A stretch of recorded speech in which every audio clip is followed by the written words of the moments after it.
Check, check, 1, 2, 3. Can you hear me now? Let's try that. It's showing it's working. Let me type in the chat here. Of course, if I plan on going live and do everything, then it doesn't work how it should. Check, check. Let's see. Any sound now? Anything? Hear me? I can't.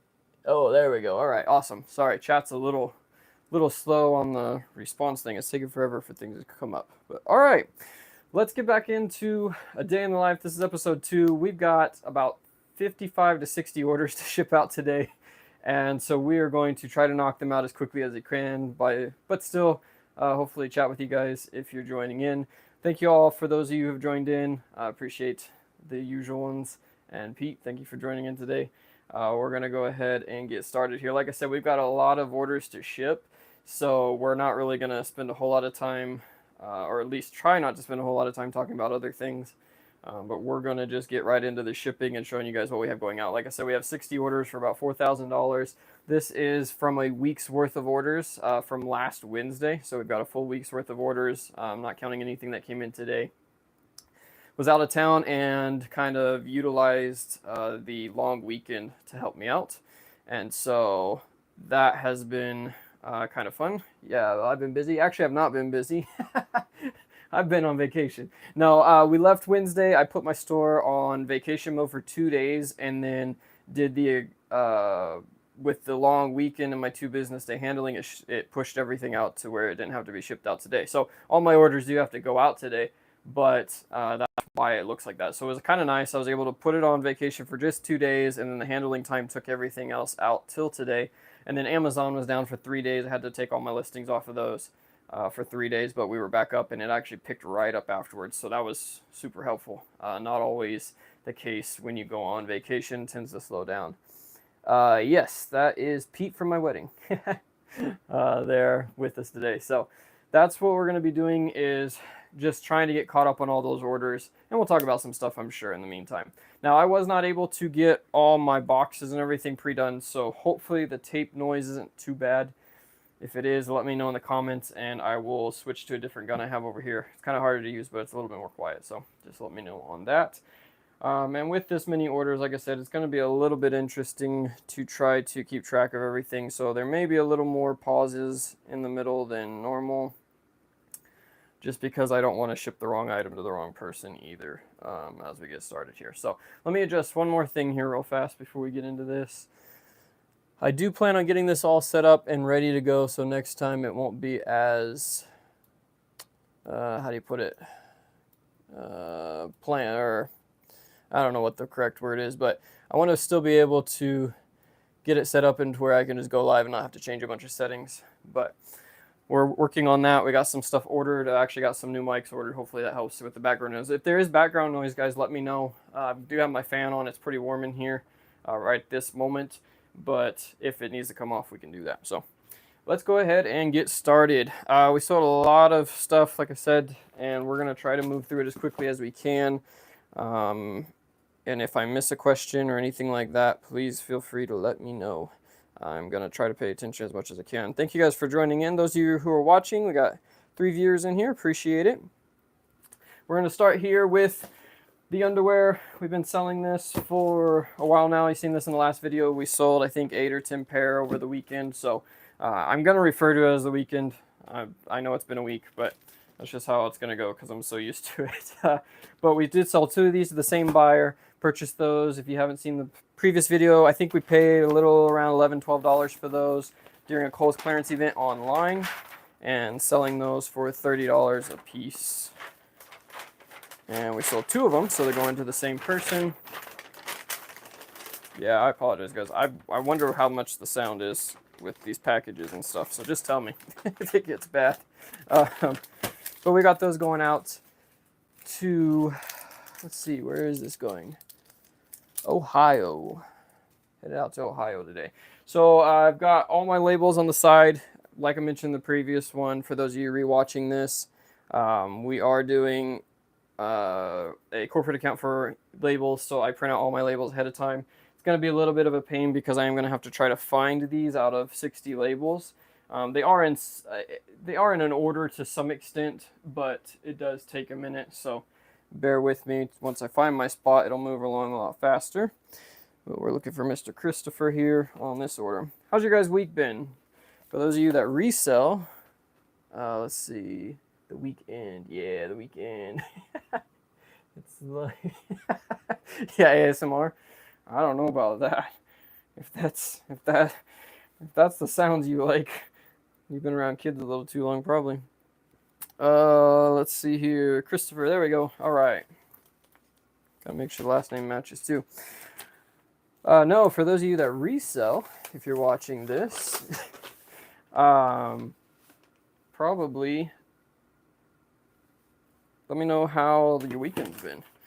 Mine, like I said, I was on vacation mode, so it was pretty nice until I got home and realized how many orders I did have to ship. And yeah, knew it was going to be a long day. And my UPS guy or USPS guy already picked up today. So that was really nice. As soon as you want them to come late, they don't. They'll come 9. He was here by 10 o'clock, I think, today. But if you don't want them to come late and you want to just make sure the packages go out, they'll show up late. It's just how it goes. What kids? I don't even... Yeah, I bet you don't. You're going to notice them here in a little bit, though. Next thing we got going out, we got a pair of shoes going out here. We got some Skechers men's steel toes. I've got a stack of shoes. I don't know if you guys can see that. Oh yeah, you can see a little bit of it. But not that one. We've got the steel toe boots. I'm not going to pull out because they're all nicely packaged. Picked these up on an Amazon deal. I don't remember what we paid for these. I want to say we paid less than 15 bucks. I think we paid like $12 for these. Kind of mentioned that in the last video also. The Amazon does clearances out random things at random times, and this is one of those items. They clearanced them out super cheap. Like I said, I think they were less than $15. Picked up a bunch of pairs, and I think I'm down to 2. Finally selling out of the last few.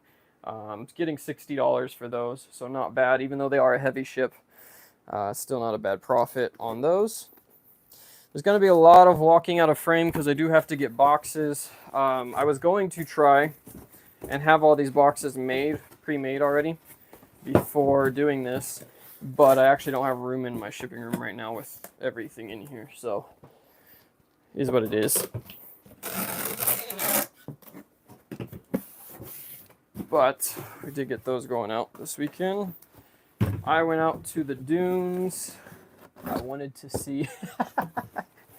Trust me, they're nothing fancy. They are all black though. If you're ever buying shoes, especially if you're buying full retail and stuff like that, all black shoes sell fantastic. All white ones do pretty well as well, but especially all black for work shoes or anything like that, it's a pretty good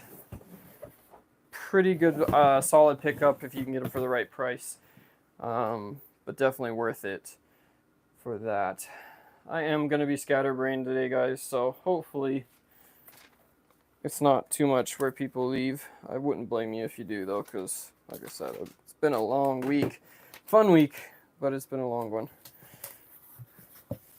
And didn't get a whole lot of sleep last night, so just trying to get back into it here. So those are going out. If I get off topic and I'm on a topic and you guys want to hear the rest of it, let me know, because I'm already noticing I think I've started 3 different conversations and already forgotten half of them. I got another pair of the Under Armour boxers here going out. $11 into $30. If you're into reselling, you know that the amount doesn't always necessarily, I shouldn't say the amount. You still got a lot of fees and stuff like that, so don't everybody get excited on these. But these ones here, I think I'm making the $4.50 plus 5. I think I'm still making about $10 a piece on these, so not bad. And it was a volume play. I think we bought 250 boxes of them, and we're just now starting to run a little bit low. If you are watching this live, I'll give you guys a heads up. Kohl's clearance event starting soon. If you want to know the details, send me a message. I can let you know. But I'm not going to say exactly when it starts, but it is starting here very soon. And you're going to notice a lot of the stuff we sold this weekend is from Kohl's clearance events. Had a decent sales over the weekend, had 40 items from Saturday and Sunday. Wow. And like an idiot, we did all our shipping Monday. Weston got to the PO and realized they were closed. That happens. I've done it. I think I've done it once, but I have my pickups. So whenever I have my pickups, I always get aggravated. I'll stick it out there and I'm like, man, they didn't show up again. They are very good about showing up. I would say maybe once or twice a month. Drop the hat. Once or twice a month, I'll have them not pick up. And when it happens, it aggravates me, but I always do it on the holidays. I will always put out the whole thing on Monday, get it all out there for them, and forget that it's the holiday and wonder why they didn't pick up. So I feel you. I didn't drive there at least, but I do feel you there. But it's nice. Like I said, it actually worked really well for me with having the making a long weekend, because I was able to go out for a week and not have to worry about my store and everything being on vacation mode. Because vacation mode on eBay can hurt you. It didn't hurt me this bad. I mean, this time, even on the days that I had it on vacation mode, it was pretty quick. I had listings still being auto-listed while I was gone, so that helped some, I'm sure. But I was really surprised. The sales did not tank near as bad as I thought they were going to, and I am super grateful for that, because I was really worried I'd lose some of the momentum that I had going into it here. Let's see. This is a New Era Brewers hat. These are the 3930, so they are sized medium large. Probably one of the best selling sizes. Large, extra large do well as well. But this one here, we paid $7.99 at Ross, and we sold it for $29.99. Finally, I've had these for a while, and it is baseball season. Spring training and everything like that just started, so they are going to start picking up in sales. But it seemed like it took forever to finally get there, but they are starting to move. Brewers aren't really, I don't know, I guess I don't sell a lot of their stuff, so maybe they're not a hot team. I don't follow baseball hardly at all. We can't do pickups. And leave packages on the porch. Oh, well, yeah, your dogs would destroy them. I didn't realize. Oh, yeah, I guess from your new place on, it is only a mile away. Nice. Yeah, mine's not far. Mine's only less than 5 minutes. I just don't like carrying them in. Now, I am going to have to today. I told the pickup guy I wasn't going to kill him tomorrow with these. So I am going to have to take most of these in, but I might leave some of the bigger ones for them tomorrow. I just hate taking in 20 IKEA bags full of orders. It gets really annoying, honestly. This one here, let's see. Sorry, I'm losing track. Andrew, going to Mr. Andrew. This is where it gets interesting, because I'm off of that sheet, and now I got to find where it went from there. David, Andrew. Okay. So I'm using, normally I have like these clothespins, 3M clothespins that hold all my labels up there, but they're out of the way. So I'm having to cheat and actually stick them to my wall, which is actually working really well. I might start doing this from now on because it stays a little bit better, but means I'm going to have to take them off every time. So I'm probably going to skip the next item so we don't have to keep doing that. But rambling at it is. Hats. Let's talk about hats, shall we? I love hats. So the hat that I just picked up, like I said, was from Ross. And we bought those. They were showing up quite a bit last, I want to say, month. Or no, it's been 3-4 months ago. They were showing up right before Christmas a lot.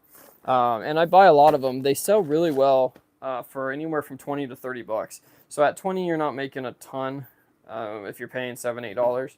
But you can make a decent amount on them, especially if you can get them at $30. I do sell some hats on Amazon. That was one of them. So when you can sell them on Amazon, if they have the listing already there, you can do pretty good. But if you don't have the listing, then you're kind of just out. You can't do much about it. But I normally get around $30 minimum on Amazon for those hats. They have to be baseball. They have to be, I wouldn't even say the size doesn't matter on Amazon as much, but I find a lot of the more plainer hats sell a lot better on Amazon than some of your fancier ones. And so I've started picking them up quite a bit, even at the $8, and they sell really well. I'm losing track, guys. Sorry, if you're rewatching this, this is going to be pretty pretty random because I am trying my best to keep track here of what's going on. So we sold 2 pair of these Bates boots. I will show you the other pair because this one's already packaged up. We sold both of them this weekend. Oh, just so I can see them. Crystal posted or asked, I'm confused why you have to pin the labels to the wall. It's just so I can see them really easy. And if I just have a mess of them here, like I said, I print them all out at one time, so it just makes it a lot easier for me. Normally, like I said, I clip them up there and I can just easily grab whichever one I need, especially when you have a lot like this. But with not, it's just too far up here with the way my table is for streaming, so I have to do that until I get some more of those. We are shipping these in the box, and like I said, I'll show you guys these in just a second when we ship the next pair. But these sold, I can't remember what I paid for them. I believe I paid $30, $25, $30 for these. And they're just a kind of a military style boot. And we sold those for $95. Let's see if I can make sure I get this right. Yeah, sold them for $95. These have taken a minute to sell also, but we sold both of them this weekend. So I think my price was just higher. But don't they print in order? They do print in order. So they print in order, and they are in an order, but I don't want just one really long string, so I like tear off after like 15 orders and arrange them up there. The other thing with it is I'm doing Amazon and eBay orders, and when I do all my orders, I do eBay first, then I do Amazon. So it kind of jumps. It goes, these will be Amazon, these will be eBay, these will be Amazon. So I have to kind of skip around a little bit. It really is not a big deal, except for when you have this many orders. Then it gets a little confusing, and it's also different days. I did a whole bunch of them from the week, and then last night I did a whole bunch from the past 2 days, just to try to keep them separate. Let's see here. Moving on to the next item. We'll show those boots. Yeah, I've got another pair of those boots here in just a second. We'll actually go into detail on them. Another pair of the boxers going out to South Carolina. Miss Melissa. Probably not for her, but she's the one that bought them. Going out again, 11 into 30. See, I'm about to slap the label right on the product.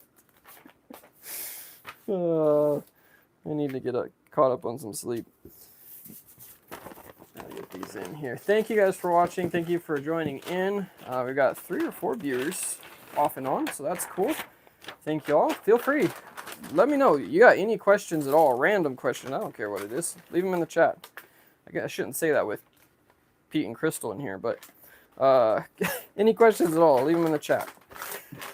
It's a lot more fun to hang out with you guys and do orders than to hang out by myself. So that's why we're doing these right now. For those of you that are new, if you are watching this after this is posted, this is just a series where we do kind of a blog, but live. I like to have that interaction and get to chat with you guys, talk to you guys, and still do my work. And that's what this kind of idea is behind this whole channel, or specifically this video series.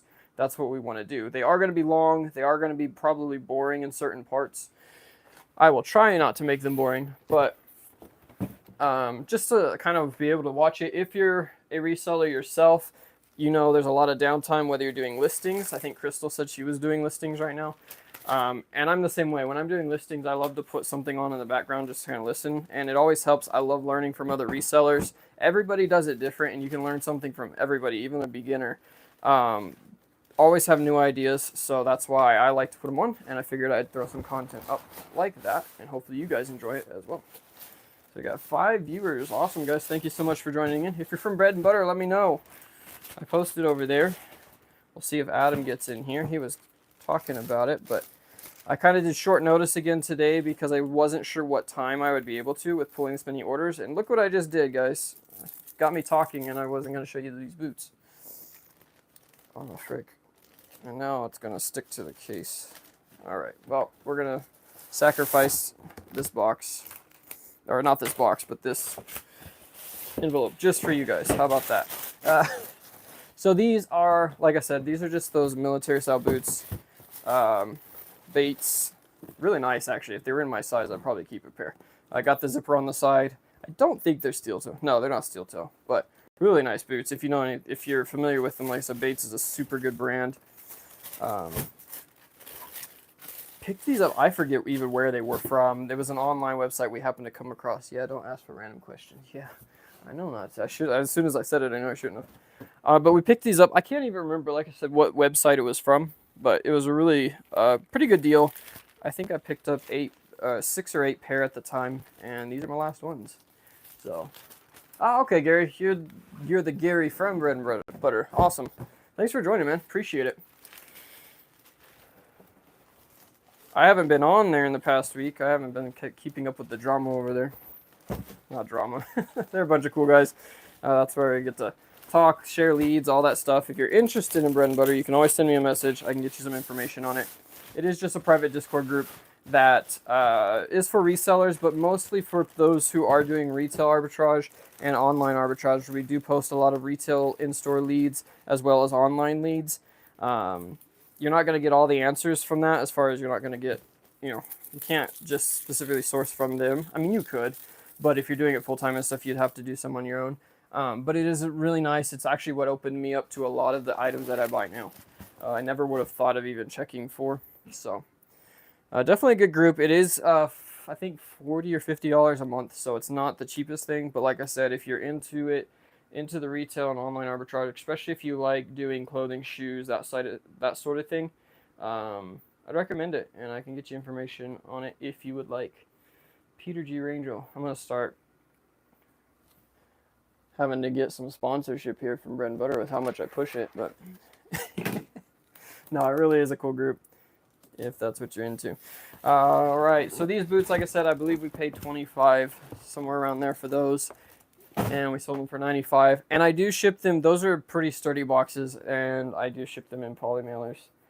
Poly mailers for life. I'm sorry, guys. I should probably mix this up because a lot of these orders are from Amazon right now that I'm doing, and it's the same thing. I didn't think about that. eBay has a lot more variety. Amazon ends up with all my multiple SKUs or my items that I have a bunch of them. But we'll get to something new here in just a minute. We'll try to quickly move through these as we can.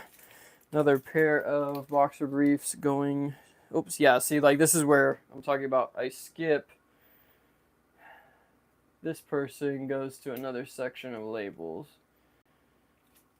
And I probably should have done it differently. I should have printed them out by day, but oh well. There it is. At least I found it quick. What was I talking about? See, I get sidetracked. I don't have my list of topics for today because I figured with the shipping there'd be plenty of stuff to talk about. Yeah, I don't remember. I got off on a tangent. Let's see here. There's a different order. Let's go ahead and grab these. This was a Kohl's clearance item, Kohl's online clearance event that we did. And I'll pull these out to show you. These are some Nike slides. Real small. These are size 5s. Leopard print, I believe we paid $8 max. They were between $5 and $8 for these, and we sold them for $29.99. These are great movers in the summertime. If you can get them at cheaper price, they will move nonstop. And I bought, I think, 100 pair total of different colors and sizes, and I'm down to about half of them. Oh, geez, I don't know why I thought it would fit in there. Yeah, I'm down to well past half, and this has been through the winter time. So once summer hits, I'm sure I'll sell out pretty quick. I'm lost here. There we go. But yeah, definitely worth picking up. You can find these a lot of times. You can find them on a lot of different websites and get a really good deal on them. And they are worth it if you don't mind storing them. That was my problem. I bought so many. I had a whole wall of them in my garage, and I ran out of room. They take up a lot of room in the boxes. Oh, that's an ugly thing. Anyway, but yeah, they sell good, especially in the summer. I got my sizes that I have left are really random sizes. I think I've got like size 5s, which are pretty small for women's even, and like size 13s or something. So kind of random, but they'll eventually move out. Poly mailer, as always. Love my poly mailers. On these ones though, if they do get returned for some reason, I'll take them out of the box because most of the time, by the time they get back, they're trashed. And a lot of people will stick a label right on that red box, which is really annoying. But I'll take them out, and you can still sell them as new without the box, because most people, when they go and buy them in the store, they're hanging from the rack instead of being in the box. And I did that. If you guys notice, I'll probably do that several times. I get sidetracked and throw the item in there without putting the label on it, which is not good, because then the post office doesn't like to take them.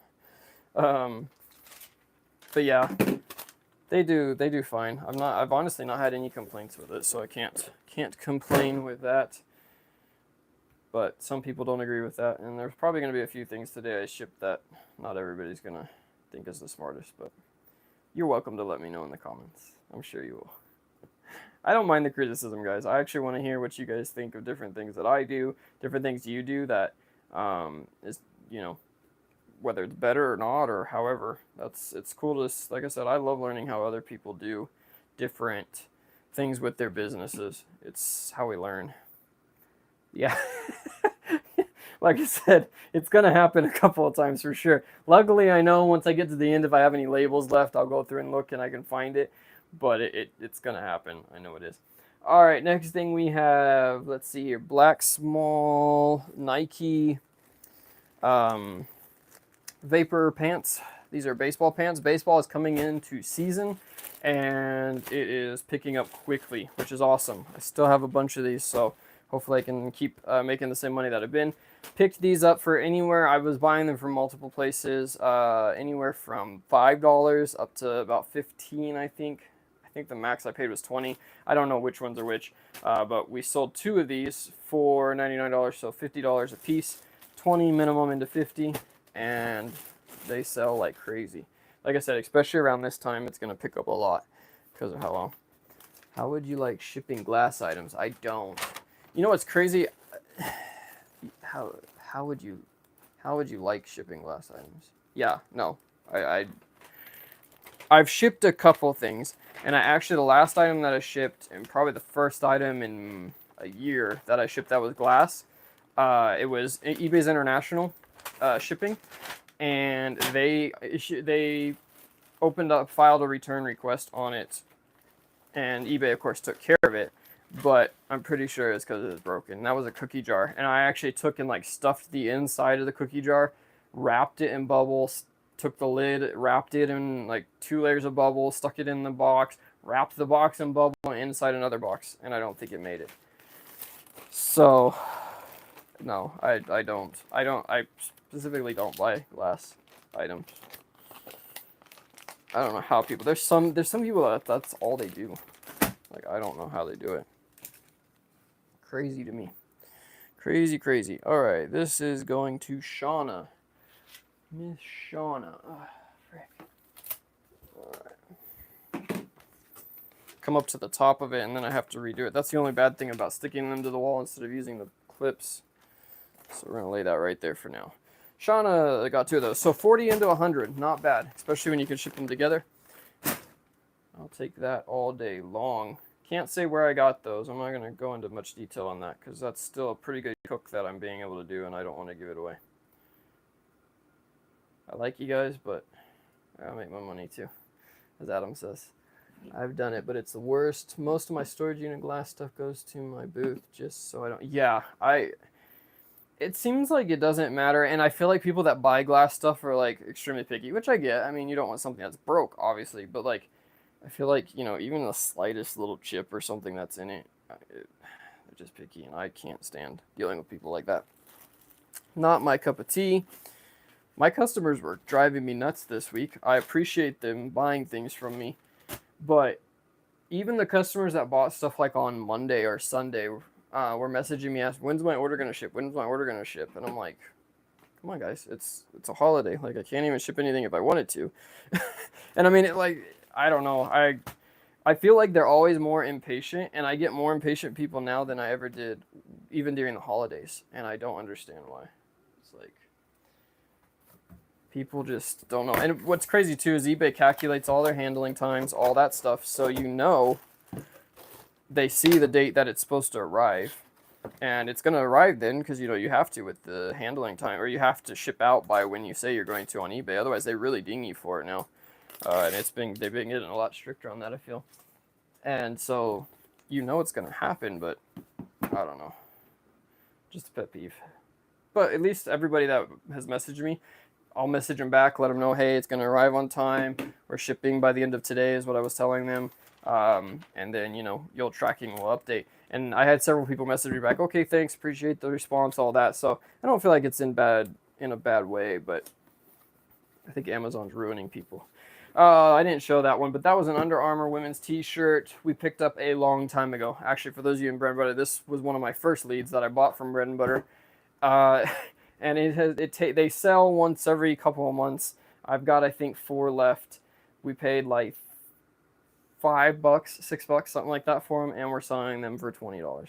So not a bad little flip there, but yeah, it's one of those things that you hold on to for a really long time. Luckily, they don't take up much space, so that's why I don't care, but that was a long hold by for sure. Women's just don't seem to sell as well as men's, and I don't know what the difference is for that. Thank you guys for joining in. We had 6 viewers. Appreciate that. Feel free to leave comments in the chat, comments in the comment box below as well. Let me know how your guys' weekend went, your long weekend, your holiday weekend, what you guys have been up to, or what is your biggest pet peeve right now? Because I feel like I'm going to be talking about mine here shortly. I have a lot of pet peeves when it comes to reselling, but what are some of your pet peeves? Kind of one of those things. I don't want to talk about negative stuff all the time, but I do feel like that's what weighs on our minds more than anything else sometimes. Just how things go. And sometimes it helps just get it off your chest, which is what I do. So 2 more pair of boxer briefs. 11 into 30 on both of those, so 22 into 60. Going out, got the label on it, got the right label on it. Live in an instant gratification world. No one has patience anymore. It's true. It's crazy. And I'm the same way. I order everything on Amazon because I want it the next day or whatever. But I guess at some point you have to realize, you know, you're not going to get everything instantly. But it does feel like now people just, and I don't blame that on Amazon necessarily. They got a great system. They've grown like crazy, but sure makes it rough for us. Next item, we got some Nike Vapor Pants again. I promise, guys, we got more interesting stuff to sell and some interesting things we got to do to some items that we sold coming up. We're getting through the boring stuff also because I don't want people canceling. On Amazon, people can cancel orders a lot quicker. Just one. Yeah, just one of these again going out. So I try to do my Amazon orders first just to get them out of the way and not have less of a chance of them canceling. Because eBay, they have to ask you to cancel, and most of the time if I'm already in the process of packing it, I consider it shipped. So I don't allow the cancellations. But Amazon, you have to, because if you don't accept the cancellation, then they're just going to return it anyways. Returns they try to blame the issue on me. Yeah. I can't complain.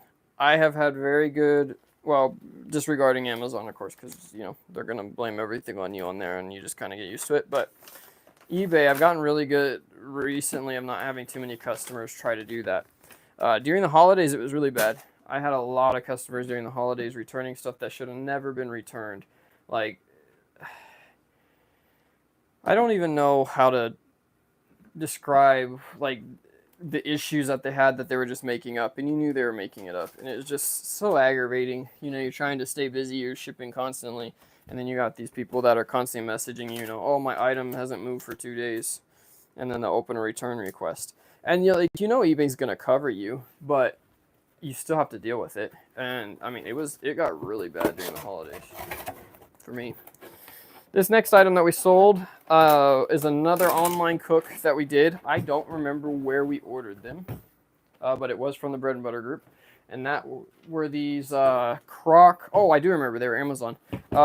These Croc boots, women's 6s, brand new with the tags. They actually came in a bag, but I like to ship them in these boxes just because they're already over £1 anyway. So might as well. But yeah, we sold these. I think this was another one of those Amazon clearance things we picked up for, I want to say, I can't even remember. I'm not even going to try to guess. It was probably around $8, $9. I don't think I would have paid more than that for them.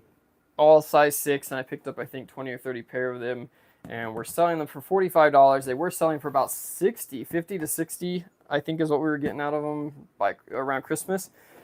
And evidently they run small, similar to the Lightning McQueen Crocs, because I got several returns on them after Christmas, all of them saying the size was too small. So that was unfortunate, but I think we're back down to only having one left. Oops, I didn't scan that one, of course. But we are down to having only one left of those, so I'm glad to get them out of here. They weren't super fast movers, but you know, like I said, 8 into 45 and 50 is a good margin, so can't complain with selling all of those. Let's see here. So I have something, let's see, the next item. Crystal, you're gonna hate me for this one. I'm gonna have to owe you something for this. So pick these up on Whatnot from Crystal in the comment box or in the chat right now. I don't remember what I paid. Did I pay $6, $8? I don't remember. Oh yeah, I think I did pay $8, $8.64, for these Jordan onesie sets, and this particular one was super, like, you couldn't find it anywhere, believe it or not. Crystal, you're gonna hate me for this one. Sold it for $60. So I owe Crystal at least lunch or dinner next time we get together. But we did sell that for $60. I am not shipping that in that. But we did sell it. Yeah, crazy high. And it's just because, like, there's none available. Like, you can't buy them anywhere. I think there might have been one on an eBay, but I listed it on Amazon because I knew I could get more. So, sorry. You're gonna hate that. But that was a good pickup, obviously. I hate that one. I actually hate that I sold it for that much because I feel bad. But I appreciate it. Good thing. Oh, and you know what? I don't even have a label for that. Shoot. Okay. Gotta wait for that one. That's later on. All right. Let's move on here, guys, to the next things, which are eBay. Not all those are Amazon. Yeah, the 50% commission. I might be able to do that for you, actually. Let's move on to eBay. Before I move on too much, though, I gotta grab this one. eBay orders were crazy. Amazon was actually my lower one. I think I have 50 orders on eBay going out, and we're going to package, I think, 30 or 40 of them today. So we got a lot more to go here. But this one is a pair of Adidas that we picked up on the Kohl's clearance event. Picked these up, $37.50 divided in half is going to be $18 roughly. And these are just Adidas, I forget what they're called, the Pure Motions. Really good shoe to pick up if you can find it for like 15 to 20 bucks most of the time. They don't always go for crazy amounts, but they are a pretty good shoe. They might take a little bit longer to sell. This one here sold for $58, and we did pay, it says 20. Yeah, we probably did pay 20 after tax, because I count tax into my things there. Take off the tag, of course, because we don't want people getting mad. I have had a couple people get mad that I send them tagged clearance only once, and it was actually it was a Ross item or Burlington, one of the two, and yeah, I sent it and they got mad. But we do take the tags off now just in case. Don't want anybody getting too upset there with us. I grab a box. Been shipping all my shoes in boxes just because, not because people complain, but it's just not worth the hassle, honestly, for the most of the part. Yo, what's up? You ready? I don't know if that's about the goat, but I feel like a goat sometimes, but not greatest of all time, that's for sure. What's happening, guys? Thank you all for joining in, for watching. Appreciate it. We got 7 viewers. Thank you all. Y'all are sticking around. I appreciate it. Like I said, though, we sold those Adidas from the Kohl's clearance event, $20 into $58 for those Pure Motions. And we're going to get those shipped out today. I sold so many shoes this week, and that's what I hate because it takes up so much space.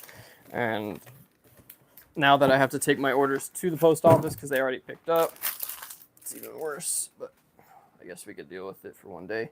You realize the things like as a reseller that you complain about, like taking things to the post office. We have not that we have an easy job, but like the whole process of it, we make a lot of money off of these items, and then we're aggravated because we have to drive to the post office or something. Again, that's just me, but yeah, it's one of those things that I feel bad after I complain about it. Then I'm like, you know what, I really should be thankful for doing this. What I love, really do enjoy my job. Gives me a lot of opportunities, and it's awesome working for yourself, especially if you come from the corporate world. What's up, guys? Thanks, Bread and Butter, checking in. Awesome. Thank you guys for joining. Are you in Ohio? I am not. I am in New Mexico. Long way from Ohio. Are these orders from yesterday? No, so these are from the past week. I was on vacation from last week's Wednesday.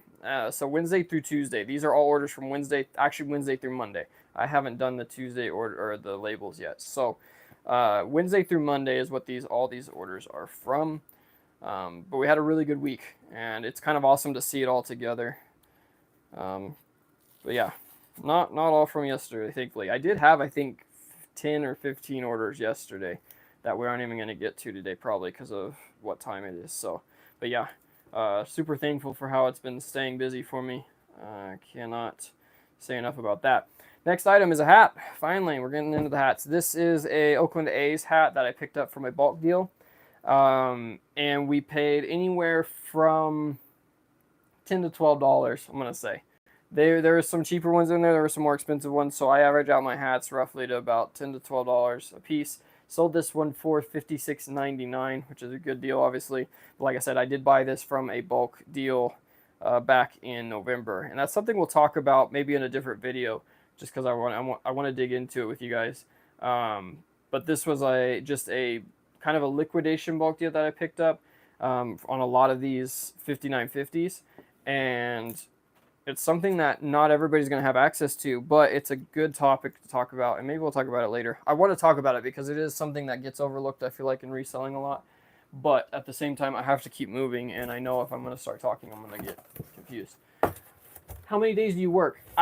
So I work 5 days a week. What I consider working. Now, during the weekends, I will pick orders throughout the whole weekend just so I don't have a ton to do on Monday. I also tend to, if I get bored, I will go list or I will go do stuff on Saturday or Sunday.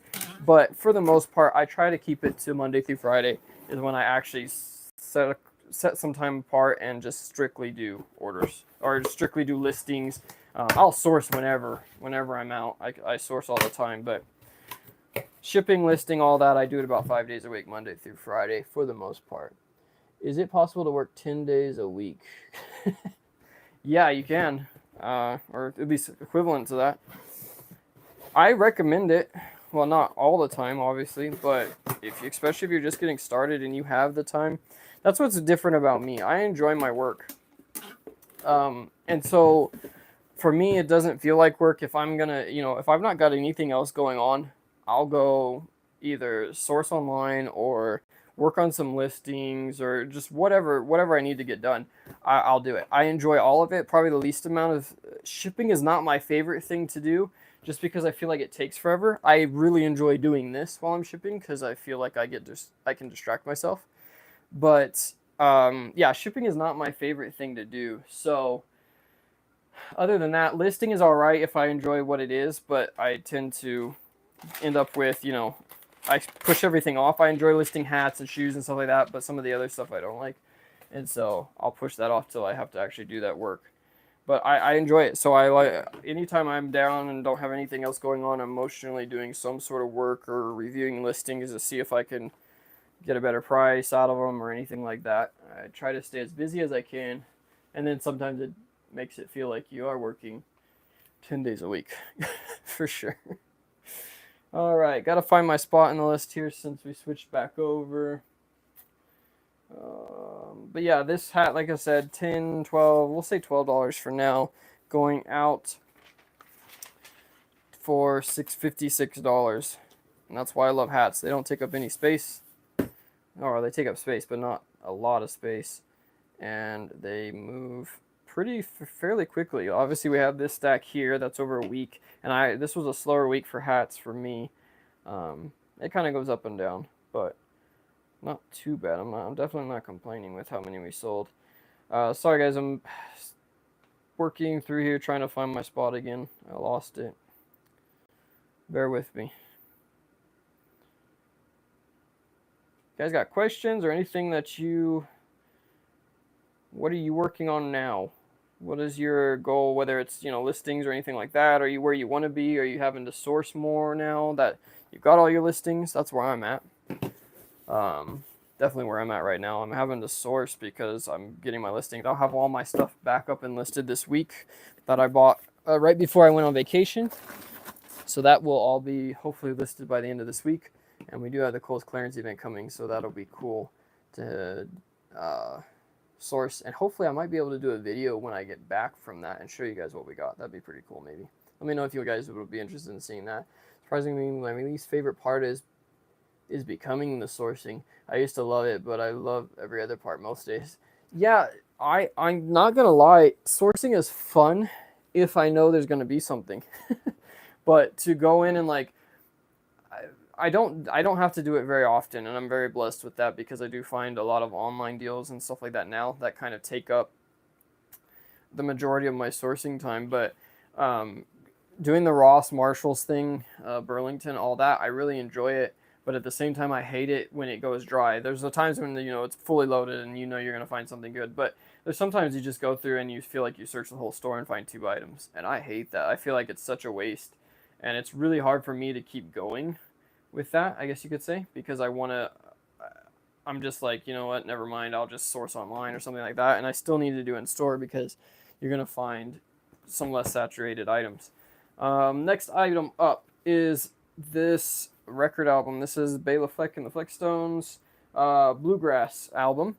Picked these up at the bin store. I think I paid $8, $8.50, something like that. And we sold it for $26.99. Not a great flip, but I'm tired of having them. They take forever to sell. Most people, this one is still sealed and in new condition. There weren't any creases or anything like that in the case, or in the cover, I should say. So that wasn't bad, but audiophiles are really, really picky when it comes to their albums.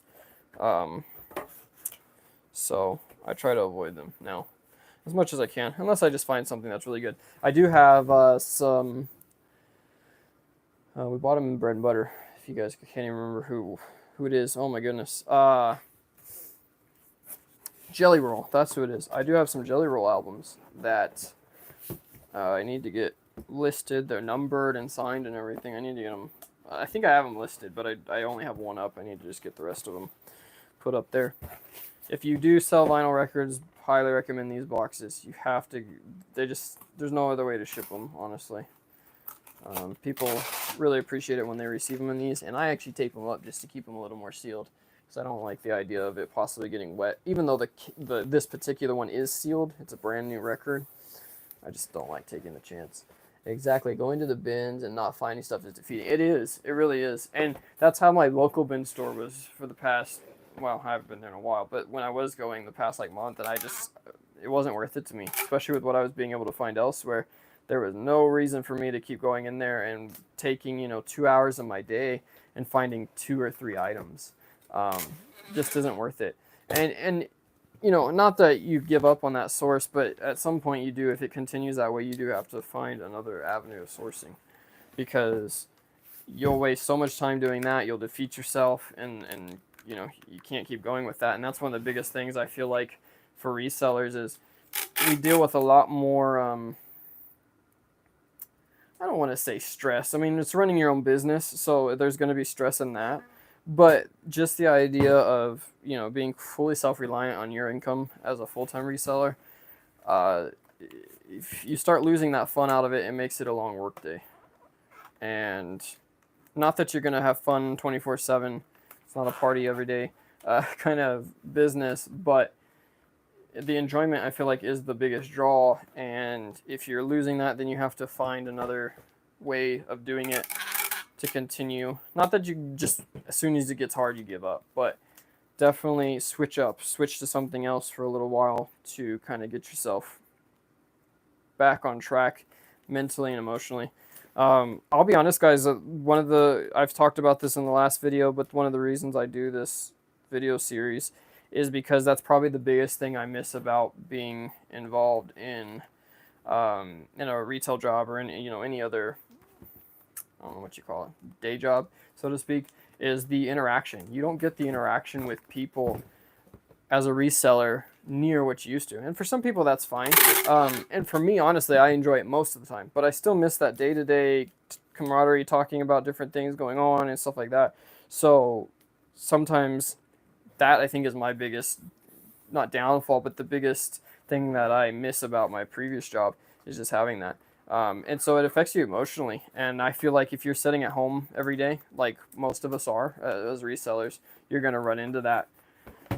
But you have to just figure out a way to do it. For me personally, that's actually one of the main reasons I'm in bread and butter too, is it helps me a lot, gives me some, a place I can discuss what I'm doing. Not everybody in my life understands reselling. It's not the easiest concept for most people, to understand the day-to-day and all that. So definitely want to, but hopefully this will allow us, another avenue. Obviously this isn't no replacement and you're talking to me, which doesn't mean you're going to get a lot out of it, but hopefully you guys enjoy it. And gives you kind of a way to discuss your jobs and kind of talk about different things. I'm leaning towards more storage unit buying for my sourcing. Got to get my warehouse prepped to buy, but as soon as I do, I'll be buying like crazy. Weston is not excited. Why is he not excited? He likes digging through that. No, that is crazy. I would love to buy storage units. I would love to sort through storage units, but I would not like to sell most of the stuff out of a storage unit. I hate selling used. You'll hear me preach that all the time, but I really do. I really don't like selling used items. And there's nothing wrong with selling used items. It's just, I just can't. Listing them is, I think, the worst for me. Looking for Benjamin. Mr. Benjamin here. He has to be the mule. Yeah. Well, and you do so much trash and stuff like that you got to get out of there. Like, that's crazy. Shoot. Let's see. Does Apple have... Oh, it does. Sweet. I didn't know if they had a search function like Windows. I mean, I'm sure they do, but... There it is. Vinyl. Yeah. Ben Smith getting the record. Sorry, I got sidetracked. Now I don't remember what we were talking about. Oh yeah, the storage units. Yeah, just dealing with all that is crazy because you end up with so much trash. And you can't leave it there. You have to take it with you, don't you? Like, you can't leave it in the unit and then let them auction it off again. No, I'm just kidding. That would be terrible. All right, next item. We got some Nike React Vapor. These are actual tennis shoes. Not tennis shoes, but tennis shoes. I didn't really know there was such a thing. But these are a Ross or Burlington find. We'll find out in just a second. Picked these up for... Oh, nice. Okay. I think these are ones I sold and then they returned when I was doing returns. So I don't know what I paid for them. But most likely I paid less than $30. Let's put it that way. And they did sell for $99. These are actual, like I said, actual tennis shoes. I didn't know there was, I just always heard tennis shoes, but they are actual tennis shoes. Size 11.5, so a good size. These are brand new without box is how they are listed, and that's what they are. Never been used, obviously soles. And we picked, like I said, we picked these up, I think, from Ross, because does look like they had a little bit of writing on the bottom at one point. You can find these pretty often, not necessarily this exact pair, but you can find a lot of good cleats and athletic shoes and stuff at Ross whenever they get their Nike orders in. And you can do pretty good with them. I actually really enjoy doing that. Now I do it a little bit more online than I do in store, but still, definitely some money there. Like I said, 30 into 100. And somehow those didn't go the, what's it called, shipping? which is weird to me. They didn't go for the, is it the authentication? That's what I'm looking for. Sorry, guys. We gotta find a better way to do this. What it is I got so many orders, I have to scroll through a whole bunch of them, and it's not making for great videoing for you guys, so I do apologize.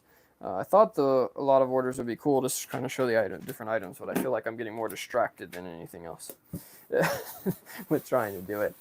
One unit we took 1,800 pounds to the dump, but I also made 2,500 on the same unit.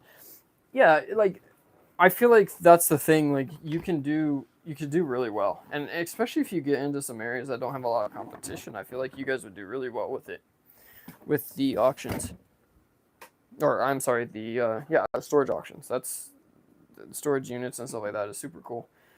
Like I said, I would love to go through one. I've thought about buying them before. I just didn't feel like actually having to mess with it. All the stuff, and I definitely couldn't do it now where I am at. All right, another bin purchase here going out. This is I can't show it. Let's see if I can show a picture on the iPad. Let's do that. Open tag group. Okay. I figure out. I don't want to give information away, but let's see. There we go. So this is it's a soldering station with a air blower, and I don't know if this is actually going to show now that everything's lagged out. But yeah, so we picked these up at the bin store for $8. We took it home, opened it up and everything, and what happened is I think it's on the side, the actual air blower was not, it was damaged. It was like crushed in the storage thing, or in the box. Everything else was literally brand new. Still had the wrapping on it, sealed, all that stuff. So we took that out and listed it without the air blower, because you can actually buy the replacements, I think, for $20. And we sold it for $69.99. So 8 into $69.99. I'm double checking. Yeah, it's a mess in there. But $69.99 is what it sold for, and we were going to ship it right in its original box and tape it back up. That's kind of how I feel with the bins stuff too. It's actually the same unit that had the baby. Yeah, that I stole from you.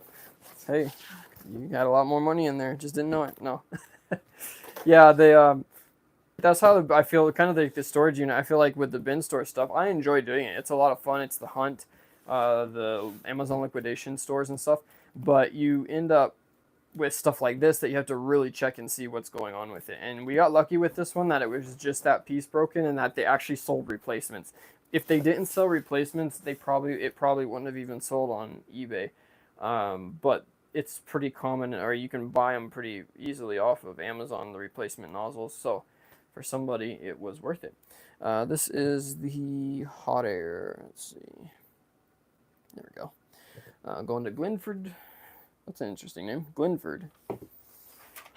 But yeah, when you buy the stuff from the bins, you have to really pay attention. I've sold several items and then come to find out there was some damage to it and I just missed it and felt bad about it. I don't like doing that to people, but it happens, you can't catch them all, unfortunately. One thing we will do is we probably will pull off the Amazon return label. Some people get finicky when they know it's a return. But anyway, all right, so what do we got next on the list here? We have, there we go. We have a pair of Crocs that we sold for $180, believe it or not. These are the Denver Nuggets Crocs. We picked these up. They released them right after they won the championship. And you had to pre-order them, or you had to, it was a draw. And I actually picked up on the draw. I got picked for that, and we bought these. They were size 12, or men's 10, women's 12. And they sold finally. Had them listed at $250. Nobody else had them, so I decided to just list them high. And we got $180 out of them after I dropped the price a little bit just to try to move them. $180 out of some Crocs. That's pretty crazy. I think what I am going to do, I'm going to open this bag here real quick. We're going to ship these in a box. $180. Probably ought to ship them in a box. Will you ever buy pallets again? I would. So it depends on the pallet. I'm not sure which pallets you're referring to. If you're talking about like the ones we went and looked at that one time, probably not. Unless I was like going in with someone. I've got a buddy that really wants to do it, and so we might do something that way. It's fun, and I would do it more out of that aspect of it than actually selling it. I feel like pallets would be a lot of fun to sell locally, or stuff out of them would sell locally. But it just depends on what you get. I would buy pallets. When I say pallets, I don't know if I would buy like the random ones, like just the random stuff on them. But I would like to buy some bulk pallets like I've done in the past, because there's some really good stuff in there, and a lot of times people don't realize what they have, so it would be nice. But yeah, the random ones like the Amazon ones, not now, because you have to buy a truckload basically to possibly get something decent, and most of the places that sell them are marking them up so high it's just not worth it anymore. The risk is all on the buyer instead of the seller risking losing, some good stuff in their item. Sorry. Trying to remember how to sneeze so I didn't sneeze into the mic there. Let's see. So these Crocs are going out, like I said, 180, and they're going to Heather. Oops. Gotta go back and do this. I gotta come up with a better solution to this, because this is not going to work for the next video. We'll hopefully have a better system set up. And also for videos, guys, if you have ideas on what you would want to do, I would love to do some actual sourcing videos. I think that'd be really cool, but I haven't figured out how to do the camera setup yet without just pre-recording it. But if you guys have ideas on what else you would like to see us do than just shipping, or if it's just shipping, I mean, I don't mind doing it. It's kind of like a what sold video, longer, but you get to be able to talk about it and stuff. Which I think is cool. It gives people ideas on where to source and what you might find in different areas. Probably won't find the exact item that I did, but you can find more items for sure. Similar items, I guess I should say. Next up we have, oh geez, I scrolled way too far. We have a Chicago hat. So this is a Chicago Cubs 920 adjustable. I don't know where I bought this. See, does it say on my listing? It does not. I don't know where I bought this. I'm guessing I bought it from Marshalls or Ross. That's where I get most of these individual ones. I remember which ones I buy in my bulk deals. So probably, again, $7.99 is what they priced these at. This one here sold for $33, and the sticker price is $33.99, so we got retail out of it. And it's an adjustable dad hat, so they sell pretty quick, and I will always buy them, especially if they're unique. This one actually had a side patch, mesh back, had like the really cool pattern on the bottom here, like the floral kind of pattern on it, but still something a guy would wear, I think. Really cool hat if you like the Cubs. You just have too much to ship, probably not something to complain about. No, yeah, I don't want people to think I'm complaining about the shipping portion of it. That's not it at all. I'm honestly very, very blessed and very happy to have this much to ship, but I do feel like I might have bitten off more than I can chew with the video, just trying to get it done. I don't want to make the content suffer for, me trying to hurry, but at the same time, when you got 60 orders, you can't just, stand around and talk about them like I would love to, because you know me, I like to talk. All right, going to Colin. Have you guys ever shipped anything to your same city? I've actually had that happen in both places that I've lived in doing this. Shipped out, or I keep showing the label and I don't know why. Shipped out items to buyers in your own city or close, or like I've shipped stuff back to Arizona several times to this where I lived there too. And it's funny just how it happens. Oh geez, okay, thought I hit the wrong button. Lose all my tracking. All right. Oh no, I don't think you were completing. Oh, gotcha. Yeah. No, I don't. Sometimes what I say isn't exactly what I mean. I kind of gets lost. I don't know if I can take this out. This was another binge buy. Can kind of show it here. It's a hockey face mask for field hockey, I think. No, it's just standard hockey. This was another bin store buy. Paid $8 for it, and we sold it for $49.99. It's also missing the visor clips, which we stated in the listing and actually in the title as well. But it's just missing the clips that hold it to the visor. So I figured that was pretty, what do you call it? Pretty universal. So I went ahead and bought it. I didn't notice it was missing when I bought it. I shouldn't even say that. I didn't notice it was missing that. But when I got it home, I went ahead and listed it up higher priced than most of the time. If I have a damaged item, I'll drop it down a lot more. But I felt like it still might be worth the price on that. I'm not sure what box. Sorry guys, I'm going to try to find a box for this real quick. So yeah, I just went ahead and shipped it with that or listed it with the pieces missing, and somebody bought it right away. So, or not right away, but it was pretty quick here within a week or so. Can I get lucky and this fit? That'd be awesome if it does. I don't know about you guys, but I love when an item fits perfectly in a box. Like this one's gonna fit perfect. Awesome. All right. Cool deal. Going to Los Angeles. Hockey in Los Angeles. That's pretty impressive, actually. I mean, there's hockey everywhere. There's hockey here in El Paso, too. But you know how big my city is, right? Well, yeah. I know not everybody lives in a big city. I mean, my city's not big by any sense. It's not even a city. It's just a town. But you know what I meant. All right. Let's see. Gonna go back here to this and find the label for it. Yeah, another one of those bin stores. And again, that's my thing with bin stores. I love it. I love the thrill of it. But at some point, it gets tiresome, especially if that's all you're doing, to have to go through every single item. I do it when I have time and money. So if I don't have much to list or whatever, I'll go to a bin store to get some inventory quick and cheap. I know I can find something there that's worth money. Even on Dollar Day, we'll talk about some stuff here in a minute that we got from Dollar Day for that. But trying to make sure every single item is in great condition is hard. How long have we been going here? I don't see the timer on it here. We've been going, since 11:45, so 12. Oh wow, we've been over an hour already. It's probably why people are heading out. Completely understand. We'll see how the longer video does. Label fell again. But yeah, I'm trying to figure out how long you guys will stick around and listen to me ramble, because I do feel like I'm rambling a lot. Once I get this set up, though, I would like to do some with other resellers. Do like a joint thing. It may only be voice for the other reseller, but get them in here so we can have conversations, kind of like a podcast.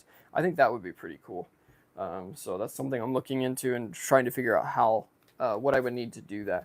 And we're also hopefully working on getting this set up a little more permanent. And that way it won't be so much of me standing off to one side or whatever. Also try to upgrade the content. Next, we got a Nike beanie here that we picked up for, I want to say $8, $6 or $8. This was probably is it ASOS? For those of you that buy from it, is it ASOS or ASOS? ASOS? I don't know. It's that online website. We sold it for $35.99. Retail was $25, so we're going to take the retail tag off of it. These are really cool. These metallic logo, they're like a metal logo on it, kind of a fashion beanie more than anything. And they always, anytime I can pick them up pretty cheap, I do, because they don't sell super fast, but I can get $30 to $40 out of them every time, and that's a lot more than even you're gonna get, retail on them. So worth it to me for sure. Sold that, like I said, $35.99, and it's going international. So somebody probably paid $50 for this beanie. Like, that's just crazy to me. I like fashion stuff, but not a $50 beanie. I take that back. I would buy it if it was like something I was trying to support, but otherwise I wouldn't do it. So we got that going on. International, so international label. Let's see if I can find that real fast. I got sidetracked again. I was talking about something, and I don't know where I went with it. Can you all remember? Leave it in the comments if so.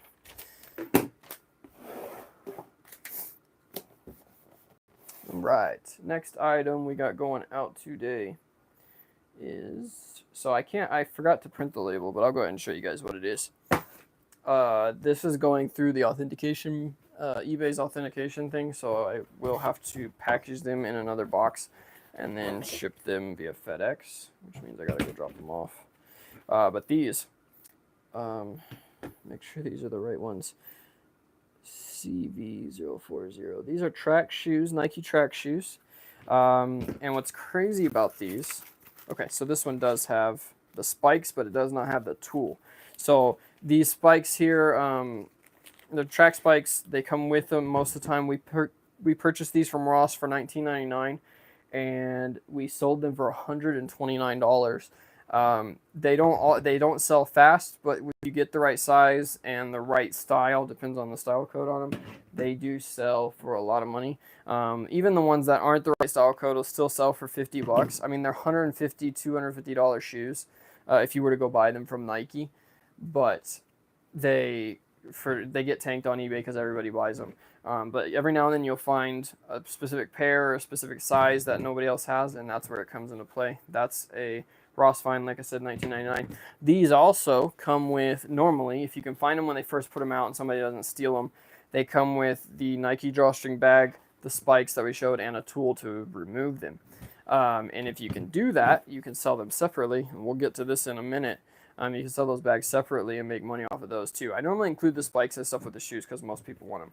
But like I said, we sold those through authentication, so I have to actually print a label here in a little bit and package it up for FedEx, so we'll skip it for now. But not bad, $22 into, after tax, $22 into $129. Really good sale there. Next up is a pop figure. This is from when I've been reselling. I've been reselling pop figures for a long time, and I gave up on it about probably 4 years ago. This is well before going full time. This was one that we purchased back when they first released them, and they were super hot when they released them, and they keep going up. They've gone down now because of how bad Funko Pops are doing, but still got $40 out of this. I think we paid $12. It is the Selena Diamond Edition or Diamond Collection, and it's Hot Topic exclusive.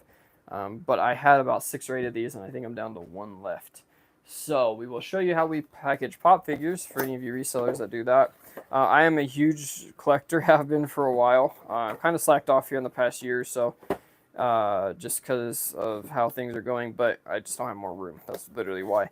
But if you ever sell these, they're very picky, so I recommend taking really good pictures of them and all the different sides, all the different angles, especially if it's worth anything over $20, because collectors like myself, I'm not as picky as I used to be, but they are very picky when it comes to shipping or their condition on it. The other thing with that is shipping it. You want to make sure you do a good job in shipping. I'll show you how I do mine, and I've actually had really good feedback from this. Not everybody's probably going to, everybody ships a little bit different, but this is how the best way that I've done it. These are sorters. A lot of them, when you order them, will come in these. I always save these boxes just for this. You can throw them back in the sorter box, throw them in here, and then what I do for particularly is I take 3 of these bubbles that you get from like Amazon orders and stuff, or you can do bubble wrap. But this just helps save on cost. Throw that in there, fold it over, and you're good to go. You don't want these to be super tight in the box. And actually, this one's a little looser than I intended. So we're going to throw one more in there. You don't want them to be rattling, but you do not want them to be super tight, because when they get dinged in shipping, it'll go through the box. You want to have a little bit of give in it.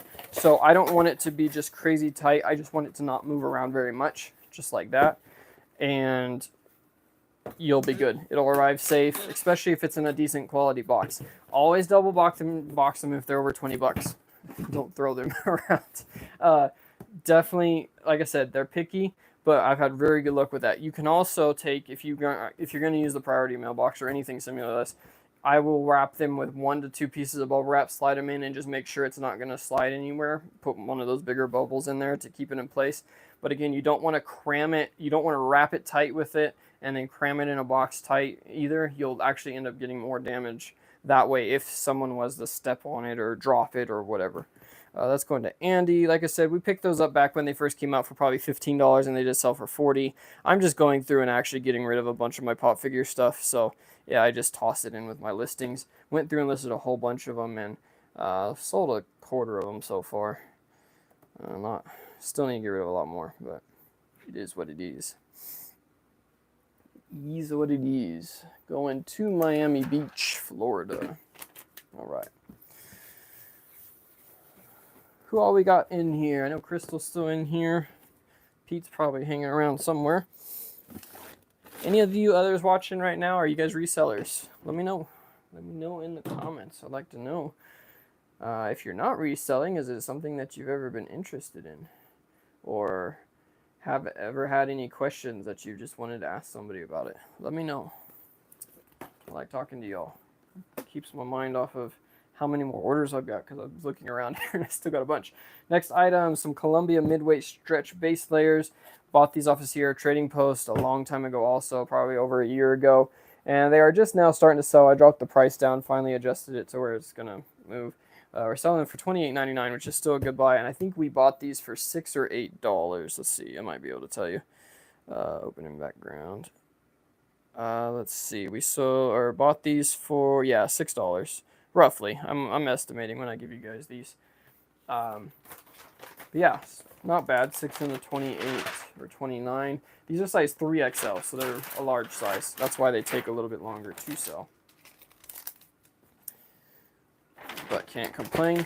That's like a lot of the stuff that I got now. I have a lot of items that don't sell super fast or might be seasonal, but you make really good profit, and then when they're smaller like this, it's not too much of an issue to store. But you can't just have quick flips all the time, and that's where it's kind of at. I don't mind sitting on stuff like that if I know I've got a decent item. If it sits for more than 6 months to a year, then I start to worry for sure, but otherwise it's not too bad. Columbia, nope, that's not the right one. Sold 3 different Columbia items. All right, there we go. Going to Jared. In Colorado. Yeah, I could see needing those in Colorado. Base layer stuff in Colorado for sure. Went skiing. Not this past weekend, but the weekend before, or snowboarding, I guess I should say. And I was definitely glad I had a base layer on. It was about 18 degrees, something like that. 18 degrees without wind chill. It was a cold ride, but it was a lot of fun. Got snow the whole time we were there. We're skiing at about 4 to 6 inches of fresh powder. It was awesome. Definitely awesome. Next time we got us some New Balance. So these, I've sold several pair of these. This is the first one that we're going to ship out, size 12. These are from the previous Kohl's clearance event. And this is about the only thing I bought from it, but I bought a ton of them, and they're moving really fast. These are just your plain black, kind of like we discussed with the boots. The plain black, what do you call it? Shoot, yeah, get it off. All black, I guess I should say. New Balance shoes. These are great for work shoes. A lot of people need them for work shoes, so they sell really good. These are 4 wides, or 4E wide, and they sell for $69.99 right now. And I have a bunch of different sizes, so I don't know. I need to check if the market price on these has dropped or not, because mostly they do after a Kohl's event, because everybody buys them. But one of the things is if you can get a bunch of them, I always list in a variation listing, and your listing will get kind of what we call getting a hot listing. And I think that's what's happened with these, because I know in some of these sizes I wasn't the cheapest, but with it getting more sales on that particular listing, eBay boosts that listing. So if you ever have a bunch of one item style, especially with clothing and shoes, I would recommend posting them under a multi-quantity, or not just multi-quantity, but a multi-variation SKU. I don't like doing the different colors and stuff like that. If you got 2 different colors of shoe or something, I don't do that. But I will always post all the sizes on one, because once you sell a couple of them, they tend to promote that listing for you automatically. They won't say it, but it gets promoted through it, and you'll end up getting sales that you wouldn't have got if you had just listed all the different sizes. And I feel like eBay feels like that's the same item, and a lot of times they'll actually hide the item. I don't have proof of that, but it seems to be that way on mine. What do we pay for those? I don't have it on here. I think they were $22 if I remember correctly. Oops. So not bad at all. Oh, shoot. And we did sell, I think we sold 4 pair of those this week. So really nice. Not bad.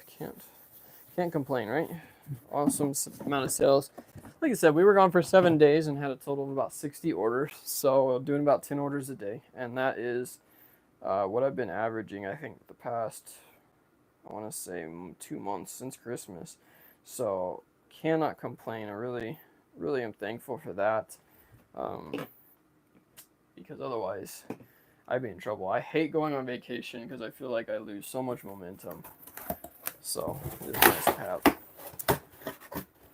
I've had that happen. I don't have multi-quantity often, but doing mostly used. But I had a super old item sell and then 2 more sold. Yeah, it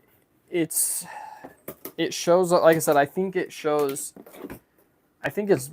worth doing, and I don't promote most of those listings either because I feel like as soon as I get that one sale, I could take it off promotion and get it done. That's a good question too. If any of you guys are interested in talking about promoted listings, what's your experiences with that?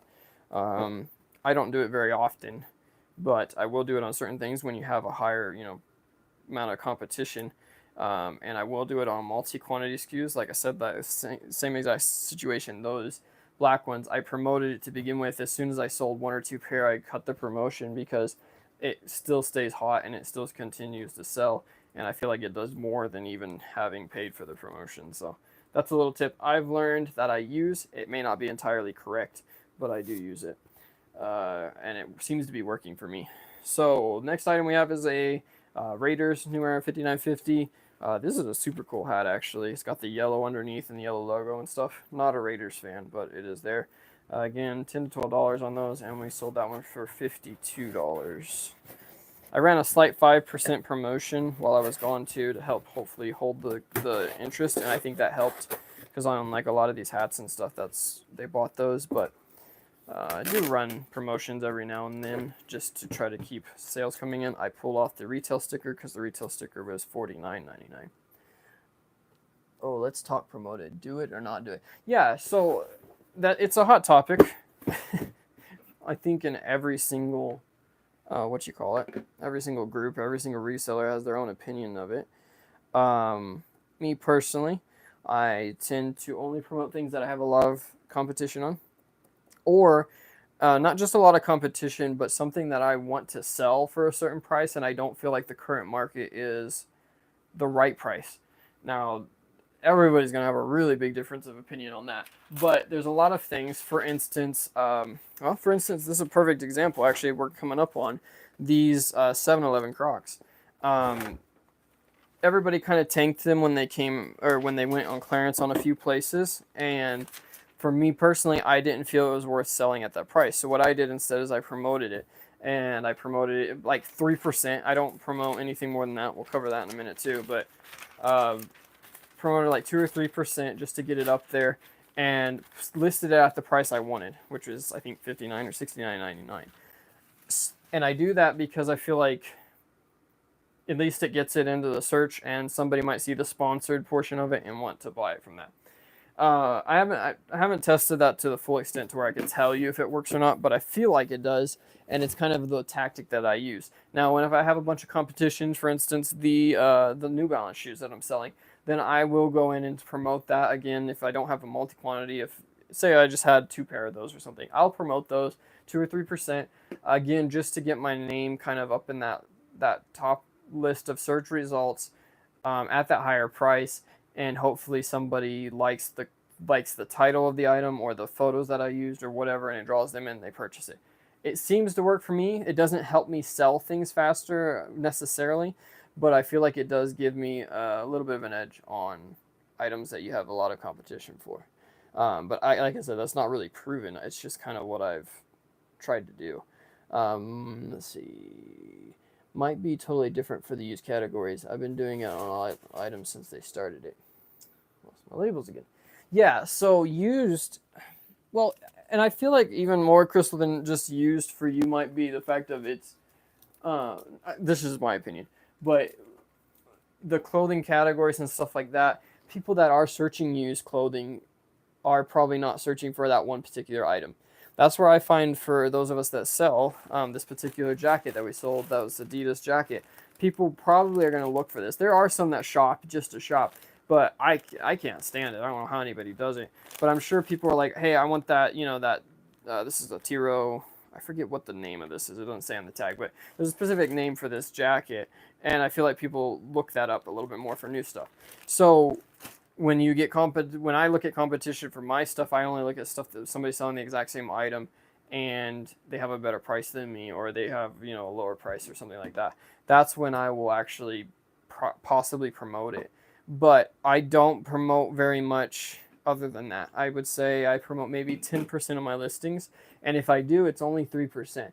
I'm weird. I'll pay the extra percent to get above everybody that does the 2.1. It's a little secret of mine. I don't know if it works. I just, everybody says promote at 2 or 2.1, I always do 3.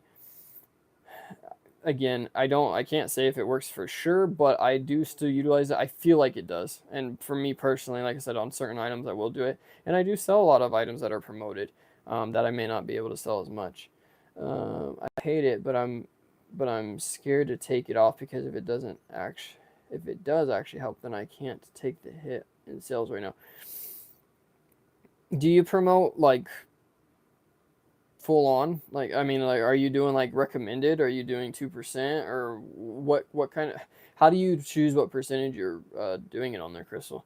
Because I'm curious on that too. I want to do. I would like to get another eBay account set up for multiple reasons. Not necessarily just to run it like crazy. I just need one for personal more than anything. Just to buy things for personal. I'd rather have all my business stuff separate. So I do want to do that, and I would like to take. I wish I had like me and another seller, and maybe it's something we could work out with the bread and butter group. Literally list the exact same item, exact same price, title, specs, everything the same, but one promote over the other, and hopefully it'd be like a hot selling, or not maybe a hot selling item, but maybe an item that sells slower, and then something that you feel would sell quicker. It'd be kind of a cool experiment to do. To see if the promoted, hey, does the promoted one sell faster? I don't know. I do 10% variable. Ooh. Yeah, I mean, it would be hard. It would be hard to not, like, to take it off. If you feel like you're getting that much of a sale. And you promote every item, don't you? I think I remember you telling me about that. Again, I don't know your market. That's kind of the problem. I don't know enough about the used market to even really give an answer on that. If someone was in my market, I would say no, don't do it. But that's because this market, like a new market, has what Adam always talks about. If you're in bread and butter, he always refers to a market price. It has a market price. It's what it's selling for currently. That matters.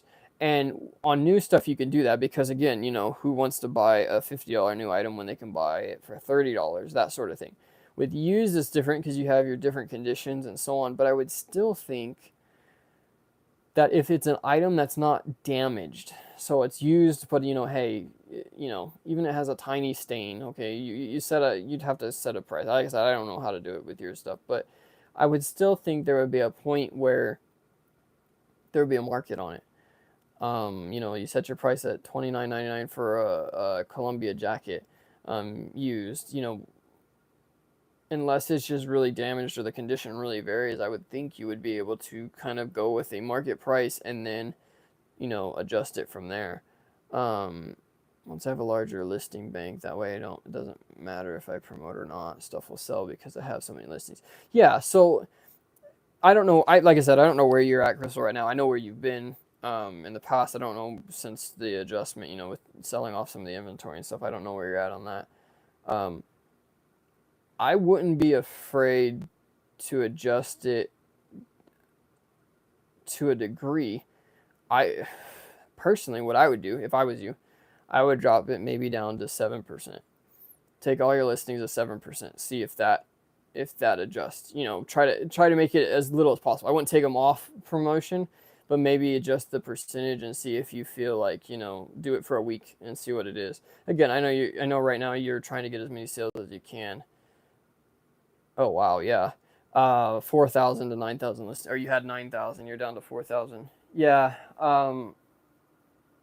Again, that's just me, but I would personally probably adjust it just a little bit, even take it down to 8%, 2% adjustment, and see if you notice a sale. I bet you don't. It would really surprise me if you were to be able to see a difference in that adjustment. And if you look at it, I mean, 2% over your total sales, um, that would be the way you have to look at it too. So take for instance, if you took this next week and did it for a week at say 6% or 7%, dropped it down to that. It's a 3% difference, and then take your week to week average and see what that week's average is, and see if you're down 3% in sales. It doesn't work out that way, but you see how much of a percentage you're down in sales. Um, I don't see it. I don't see it dropping. I really don't, because I think a lot of people underestimate the power of having more listings. I'm at about 2,000. I'm at 2,000 listings, I think, active listings right now, and I feel like that gets me more views and more sales coming in than just even promoted or whatever it is. I feel like, you know, you're gonna still get a percentage of the sales coming in, no matter if it's promoted or not, unless your prices are just high. But you run sales on yours too, or I don't know if you still do. Might be something to, if you, yeah, because I mean, I know you do that because you price high and do the sales, or have in the past. I personally, like I said, this is just me thinking. I would try adjusting it just a little bit and see if you notice any kind of difference in sales for over a week. Just take a week period, and then if it is, you can always bump it back up. You know, do it after a week that you've had a good week. You know, if you had a good week this week, then do it next week, or vice versa, so you can hopefully buffer just in case. But I don't see you losing. I don't see you dropping sales just because you're not promoting as much. I feel like eBay is pushing so much for promotion that, um, I don't know. I feel like it's hype. That's just, I don't understand how it cannot be. That's what I wanted to get back to. Goal is 10,000, and then stuff will sell because of sheer volume. Yeah, yeah, with what you've got too. Well, even my clothing. I mean, I go through spurts of selling. Like right now, this is a crazy week for me for just seeing all the sales for the week to actually see it, because I sold a lot of clothing stuff that I've had for a long time. It seems like that's picking back up, but my hats dropped off, and hats were going like crazy. So I don't know, you know, I feel like the market change can even affect that. And like I said, I haven't touched promoted or anything like that. And there's stuff that wasn't selling 2 weeks ago that all of a sudden starts selling. Whether that's market adjustment or prices just, you know, selling out, and now I'm the cheapest price, or whatever whatever the case might be. But yeah, promoted listing is a whole nother ball game, and I don't like it. I hate it because it's not even the fact of giving them money. I don't mind the whole aspect of that. I don't mind paying eBay fees. I don't feel like their fees at 15%, which it's less than that, but at 15%, I don't feel like that's a bad price to pay. For how much advertising, the audience that you get to, it's there, and so I feel like it's worth that. But to pay them extra just to put your item above, again, it really depends on your items and what you're selling. I may try to drop it like you said, but I'm gonna be whining to you when I, you know, when I compare mortgage. Yeah, I know. Like I said though, I would really surprise me if you've seen a drastic. I don't think you'd notice the decrease even if there was one. That's why I'd say take some averages when you do it. But if anything, I'll give you back the item that I stole from you, so you can have that profit back to make up for it if it does. All right, let's get back to the shipping. I still got a bunch of orders, guys. We sold these Columbia Newton Ridge Plus 2 waterproof boots. Super nice boots. Picked these up at the Kohl's clearance event this past month. Month? Yeah, month. What did we pay for these? $25 or $28 after tax and all that. $28, and we sold them for $89.99. Love the Kohl's clearance event. I really do. Can't wait for the next one. I like it just because it is in the store. And I do still miss in-store sourcing as much as I used to. We are going to ship these in a poly mailer as well, because this box is a lot sturdier than most shoe boxes, and it'll make it no problem. Plus it's eBay. Most people don't care too much on eBay. I very rarely have people complain about my packaging, but I'm always afraid they're going to. Adam would tell me not to worry about that. He polys everything, I feel like. So we got these going out. These sold quick. I actually sold 2 pair of these. I found 2 pair at the one store, same size. And they are wide size, which is sometimes good and sometimes bad. If the shoe's a decent shoe, then it's good. But if it's not, it can be rough. But yeah, we got those going out to Anton. Oh, no, Artonia. Unique name. Where are they at? Chattanooga, Tennessee. Interesting. I don't think I've ever been to Chattanooga. Those are the boxers. There we go. Going out in the poly. Yeah, we got the Kohl's clearance event coming up again, and they did a bunch of markdowns. I'm pretty sure they're going to be high priced. Most of the time, the first markdown is not worth it, but that's not always the case, and it's always worth checking out. So we're going to go do that this weekend, for those of you wondering. Next up on the list, we have a pair of Nike shorts. These are 2XL or 3XL? 2XLs. Bought these at the Kohl's clearance event for, looks like $8.50, and sold them for $34.99. These took a while to sell. Clothing, this type of clothing on eBay seems to take a minute to sell for sure, but that's not a bad thing as long as it sells. That's the biggest thing. You don't want to sit on it forever. Do you think eBay and Amazon have the same customer base? Why are eBay buyers, for the most part, less picky? Oh, they have a huge difference in customer base. Sorry, I gotta make sure I don't. Yeah, so I sold these for retail actually, guys, which is pretty cool. When you can buy it on clearance for $7 or $8 and sell it for retail, that's nice. Yeah, they have a huge market. I feel like eBay shoppers also shop on Amazon, but I don't feel like Amazon shoppers shop anywhere else. eBay, I don't think eBay, I don't even think they're less picky.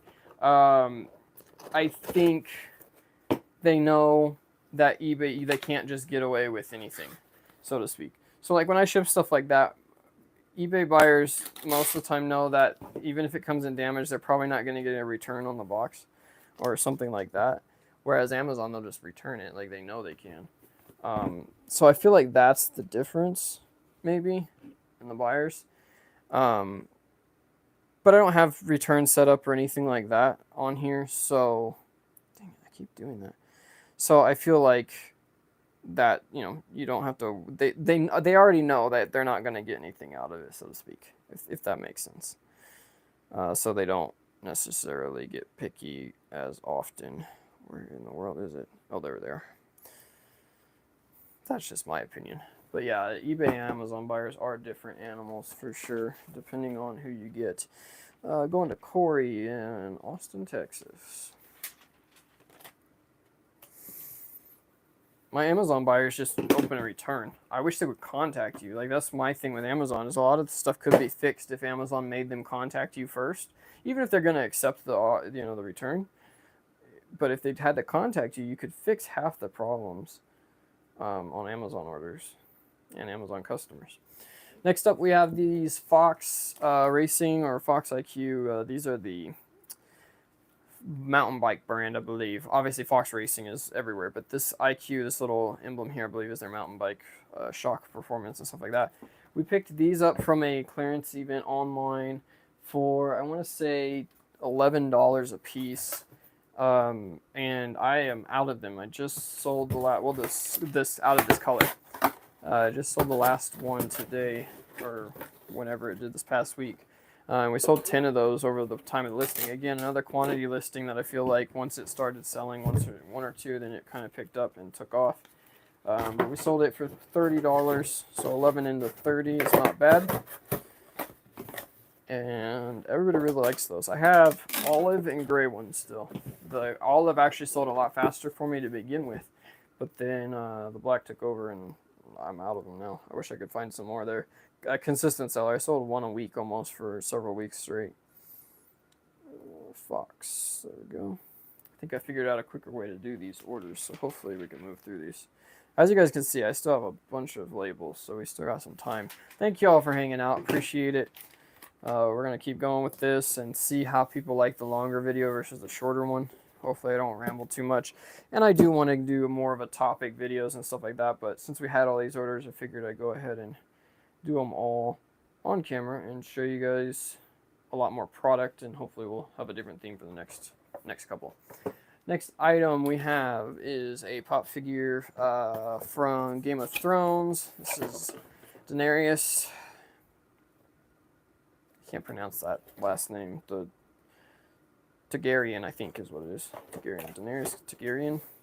I've never watched the show, but I know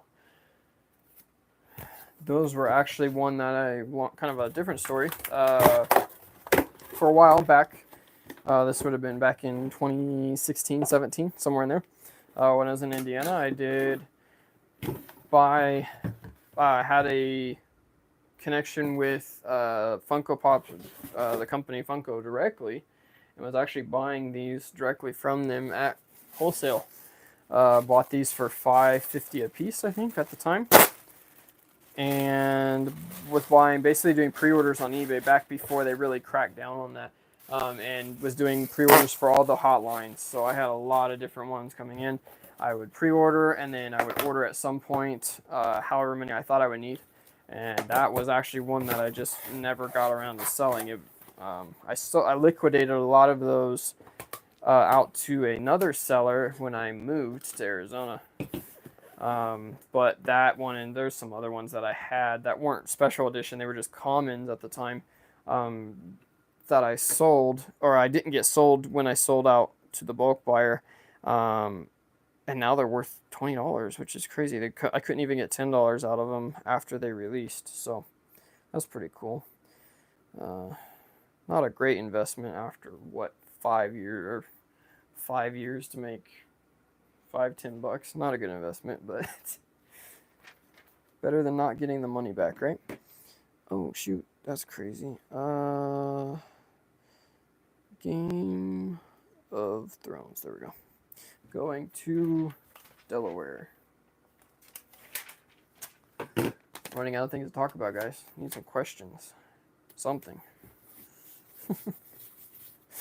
No, but I enjoyed doing that. That was a lot of fun. Used to get the UPS guy come in and unload half a truck of Funko Pop figures, and then I would spend a day to 2 days, like on my weekend, just shipping out pre-orders. It was actually a lot of fun. It was very rewarding. I didn't make much money on it because I ended up with so many extras that didn't sell, that people would cancel, and then I would have to figure out a way to get rid of them. Because once you sold the pre-orders and everybody could buy them in store, whatever, you couldn't sell them. You couldn't make money on them. But at $5, $5.50, $6 the max piece, it wasn't bad for sure at the time. And it was fun, like I said, just as a side gig more than anything. Sold another pair of New Balance from the Kohl's clearance event this past month. These are the white ones this time, white and gray. And sold those for $69.99 as well. Paid $22 or $25, I think, after tax for those.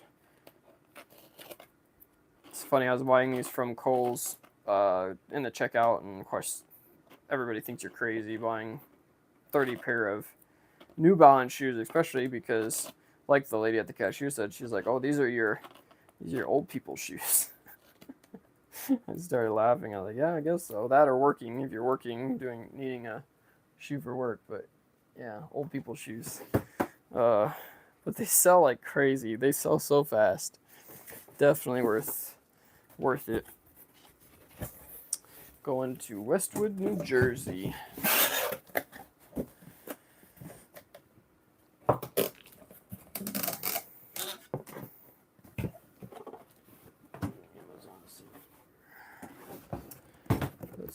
got next? We got a Brooklyn Dodgers hat.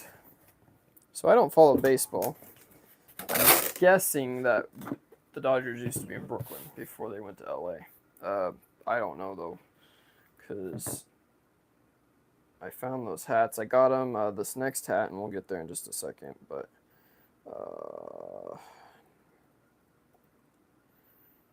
let's see, white and gray right there. I got these in a bulk deal as well.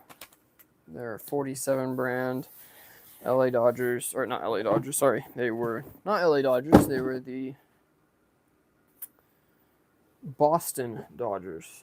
So I guess that's just a like a classic logo. I don't know.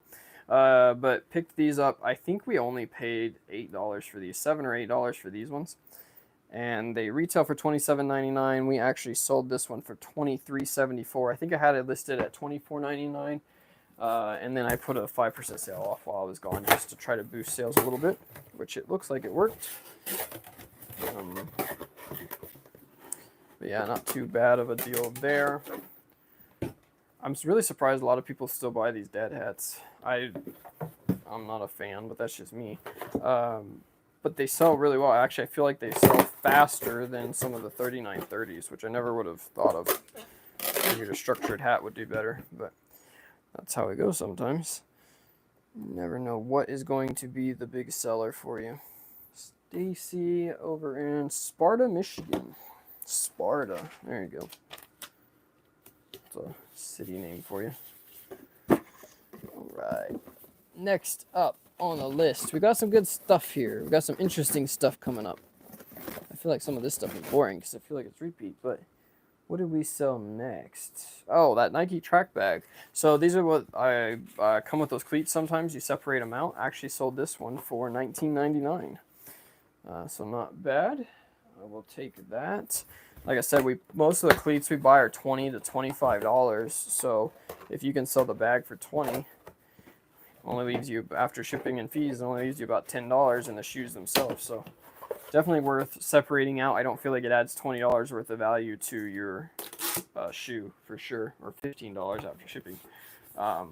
So definitely recommend if you ever come across those. Anything Nike, really, even if you find them used, they're probably worth it. Let's see. Those don't sell super fast. They do take some time to sell. But the fact that you can sell them by themselves is pretty crazy, for sure. Well, I lost it, daggone. Okay, where did it go? There it is. Going to Terrence Thornton. I feel like I just sold something to him. Maybe that was a thing I could have combined shipping on.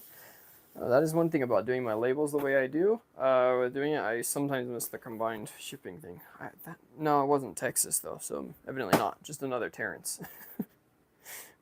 It's funny how you start recognizing names. You think you recognize names, at least.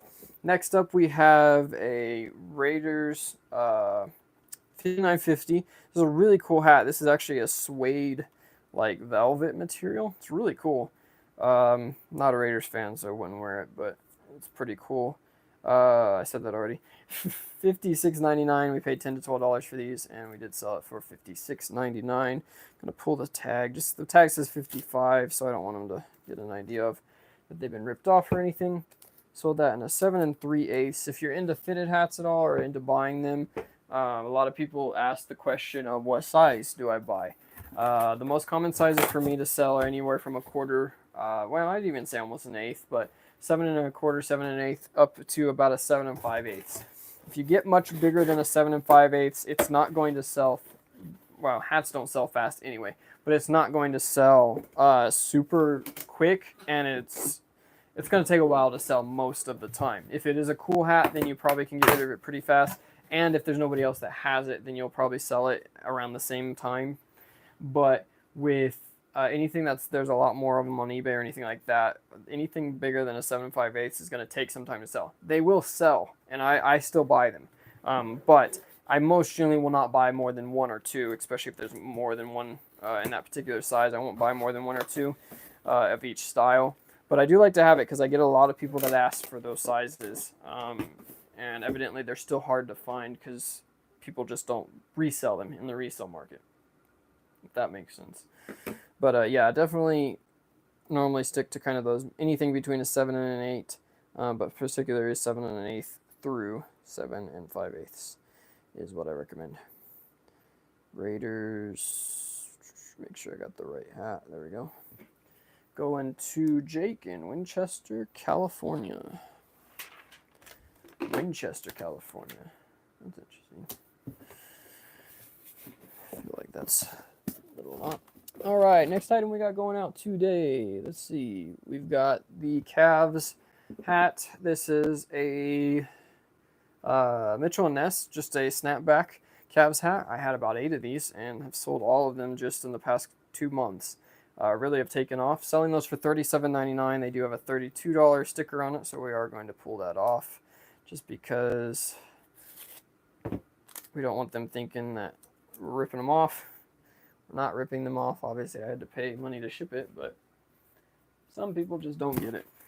And they won't know. Doesn't hurt them. Is that how the saying goes? I think. What you don't know doesn't hurt you. Yeah, I got these in the first bulk deal that I got in hats. Not this year, but last year. And like I said, took a little while to sell. We've had it for probably close to a year now, but they did all sell, and I sold 8 of them. And made a nice profit. And actually, I lied on that one. We actually only paid $6.50 for that one. Not a bad price for sure. Let's see. Mitchell & Ness for me are kind of up in the air. Sometimes they sell really good and sometimes they don't. I don't feel like they're as popular as New Era.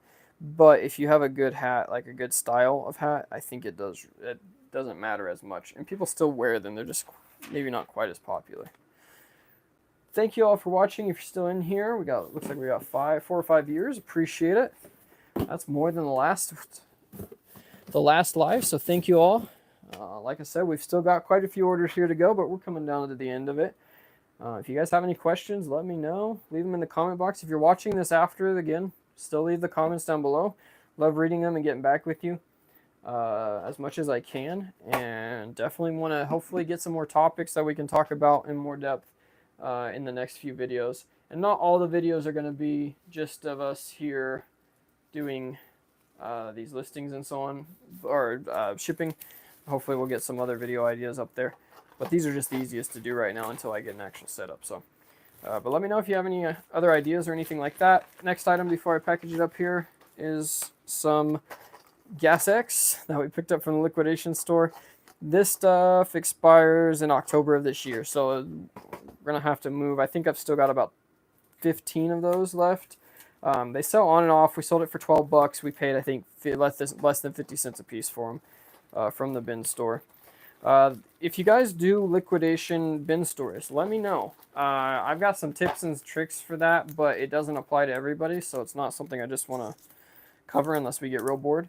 But if you do go to liquidation bin stores, let me know. I almost did a whole video on it of different ways you can make a lot of money from them, especially if you get in with the owners or the managers and stuff like that. And I'll tell you what they're looking for and what might help them want to work with you more than just buying. Because like I said, that stuff there, the bin store that I go to never goes below, oh shoot. All right, so what we got going on here, we'll get into the bin store thing in a minute. What we got going on here is I evidently at some point scanned the wrong tracking number into the wrong item because the person that this is going to already has a scan thing in it. So what we're gonna have to do is delete this. We're gonna scan the correct one into there. What it's going to do is means one of my items is not gonna have a tracking number when I get done, and hopefully it's an item that's easily enough recognizable, like how I packed it, and I can find it.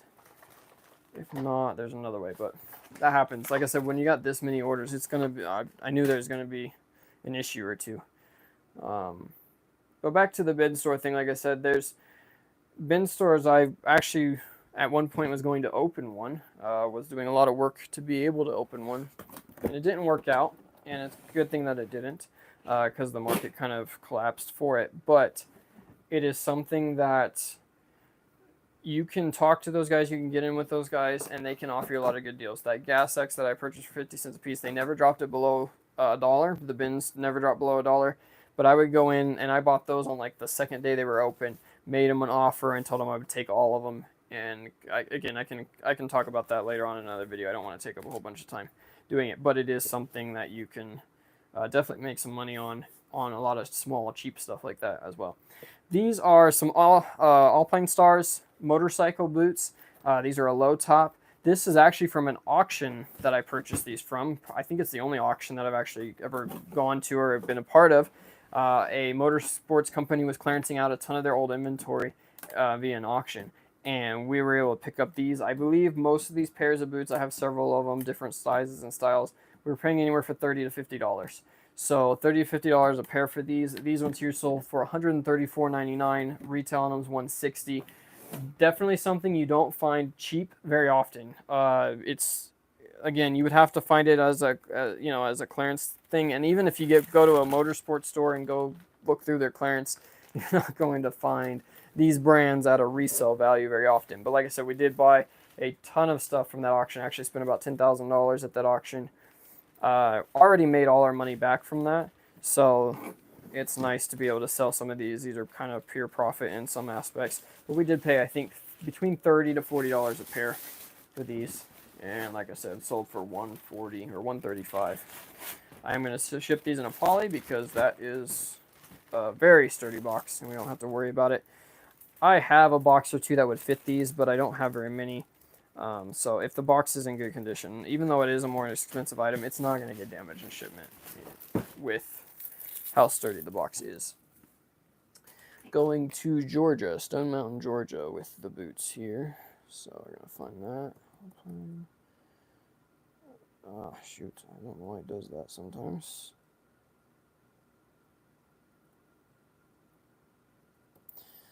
There we go. Joseph. Stone Mountain, Georgia. Those are taking some time to sell. I bought those from that auction. That was about a year ago. But I don't mind when you can get a return like that. I don't mind waiting for it. Next up, we have this sling that we purchased from a bin store. This is just a tactical sling for rifles or shotguns, I think. This is a shotgun one here. Picked that up at the bin store. I don't think we paid more than $5 for these most of the time. Maybe a little bit more. I don't have the number right on me, but most of the time $5 to $6 for that, and we sold it for $15.99. Again, not something I recommend. eBay's very picky on their weapon accessories. I've had a lot of items removed that just either didn't word something right or that particular brand wasn't allowed, so I don't recommend picking that stuff up to resell on there. I've got a few items left, and I'm just waiting for them to sell out, because I really don't want to get stuck with them, but it can be iffy, and I've actually had my account locked for a week at one point for some of the listings I put up that were somehow going against their policy. The policy is not clear, so it's kind of hard to make happen. Going to North Carolina. All right. Let's see, next item. This is another bin store purchase. This is just a wireless remote controlled outlet. So basically you plug it into the wall, and then it's got a sticky thing you can put on your wall, and it works like a regular light switch for your outlet.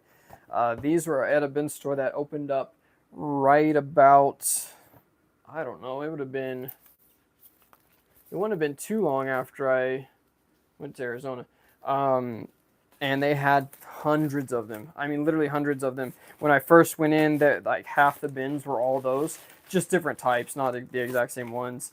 And so at the end of the week, they had them all down to $1.50. So we paid like $1 for all of those. I had a ton of them. I'm actually down to like maybe the last 5 total, which is crazy because I had so many of them. But picked them up for $1, and it sold for $16.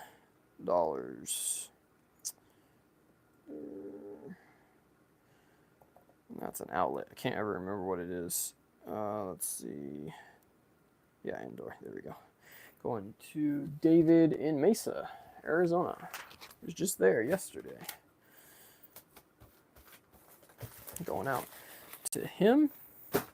Next on the list, and finally getting down here toward the last half of the page, I think, we've got some Calvin Klein boxer briefs that we picked up from Marshall's. Paid $12 for these at Marshall's in their yellow tag clearance event. Another good clearance event you can hit, and sold these for $35. So 12 plus tax into 35 is not bad. Normally they sell a little bit faster. I think a bunch of people got these because there was a ton of listings up for them. And they do end up in the Kohl's clearance event too sometimes, but most of the time they're a different model. You never know. But most of the time, if you can get Calvin Klein, especially like the inbox boxer briefs and stuff like that, you can most generally get $25 to $30. So if it's something you see out at a clearance event, or anywhere, just any clearance or anything like that, especially if it's under $10, most generally it's worth picking up. I still recommend comping it, but you can feel pretty confident.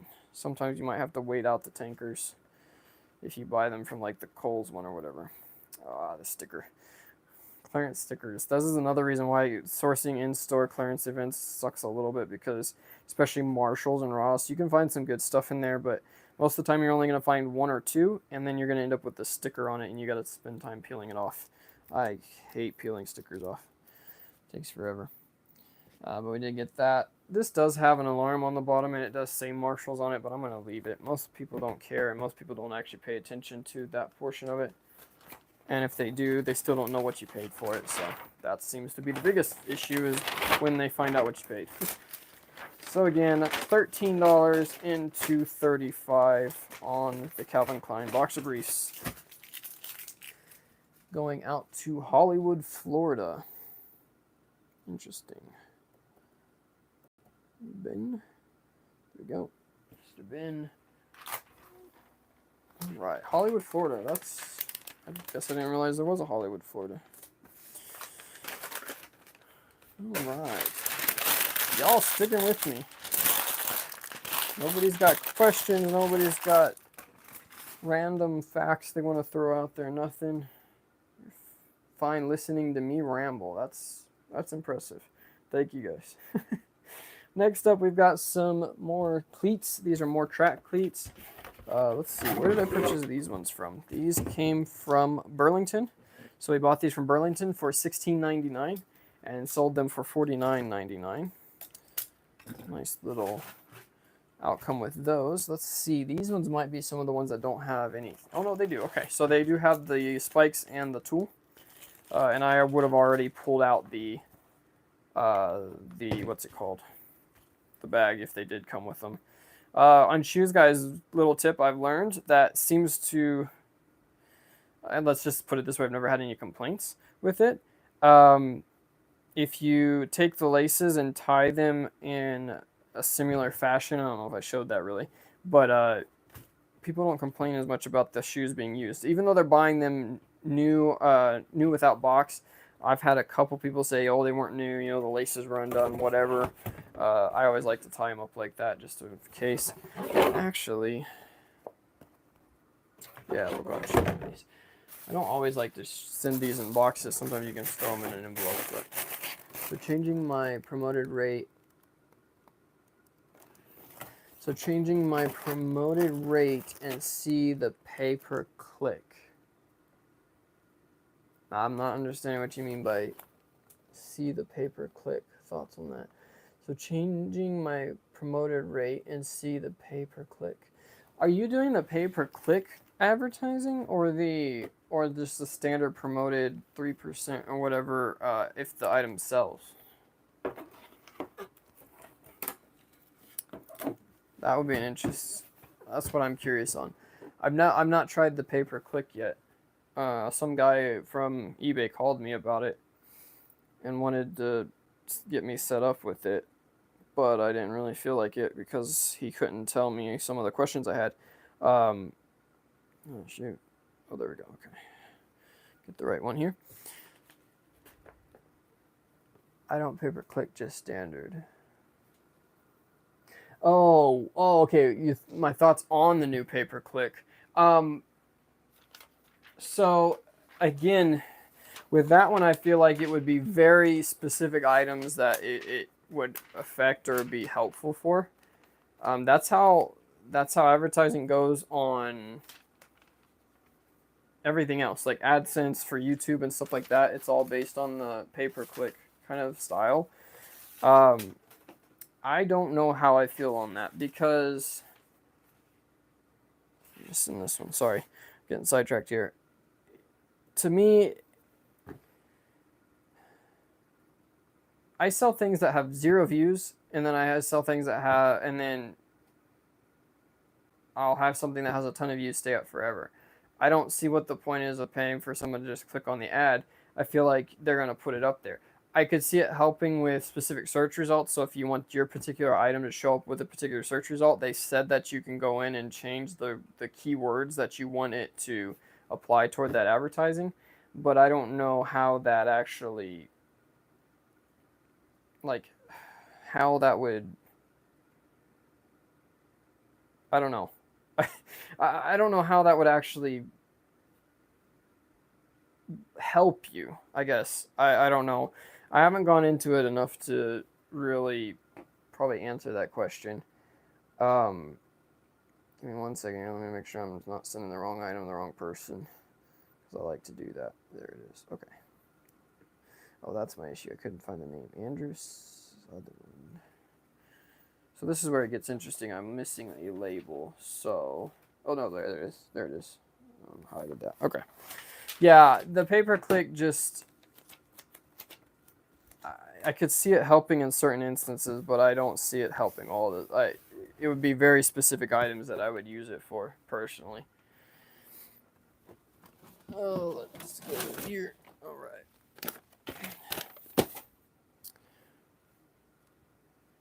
Next up, we've got some 2-pound Peloton weights. Again, from the Marshalls sale, I believe. No, this is, yes, from Marshalls. Red tag on these, they were $4, and we sold them for $22.50. I'm just gonna leave that sticker right on it. I don't feel like taking it off. We're gonna put it in a box too, because those will probably break if we don't.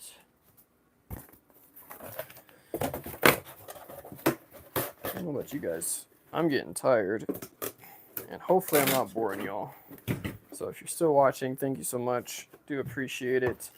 We have about 8 orders left here, 6 to 8 orders left. So, welcome to hang out, but you don't have to. I completely understand if not. So like I said, it's just taking us a minute. 2 o'clock. All right. I think I'm gonna have to go get me some lunch after this. I'm starving. I didn't expect it to take quite this long, but that's how it goes. Peloton weights. These are just dumbbells that going to Branson, Missouri. Just weights that I don't know why I bought. They took forever to sell, and I probably only made like $3 on them because they are heavy, obviously. But they are what they are. Got rid of them at least. Got my money back. Got some Columbia boxers here that we picked up from a Marshalls yellow tag as well. Paid $8.60 or $9, something like that, and sold them for $29.99. This is one of those items that I list at the price I want because I feel like everybody tanks it and they sell quick. So you have a Peloton to go with. Yeah, there you go. A Peloton to go with the weights. Yeah. I thought they would do a lot better. Like it seemed like the comps were really good on Peloton brand. They weren't. They didn't go very good. So, oh well. It took forever to sell. I guess when I say forever, it might have taken 6 months, but stuff like that I don't like hanging around. I just want to get it out of here. Artia going to. Gotta find it now. There it is. Going to New Hampshire. Oh, shoot. No, sorry. Yeah, okay, there we go. Boxers going to New Hampshire. Yeah, I need to wrap this up because I am starting to get really sidetracked. And we still got a few things to go here. So, next up we have Bears hat.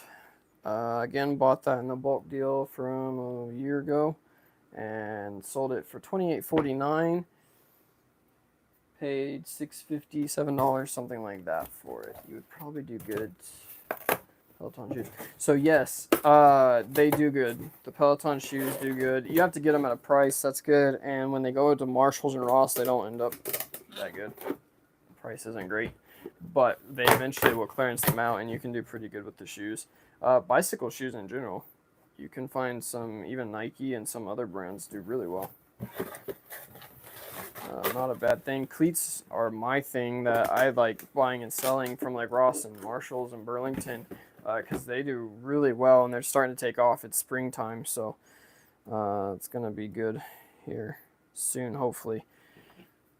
It'll pick up because that's a majority of my like shoes that I ship in my shoe boxes. That's where those are from. Going to Todd in Illinois, Jacksonville, Illinois. I didn't know there was a Jacksonville, Illinois. All right. We got the next item, which is the Seven Wonders game. Picked these up at the bin store for $8, sold for $39.99. And let's hope these fit in a large box, because if it doesn't, I gotta find one. Ooh, I don't know. Don't think it's gonna fit. Sadly. Tape it up. Ooh. Run out of things to talk about. This is probably when I should end the video. Because I don't know anything to talk about. Oh, yes, it fits perfect. All right, cool.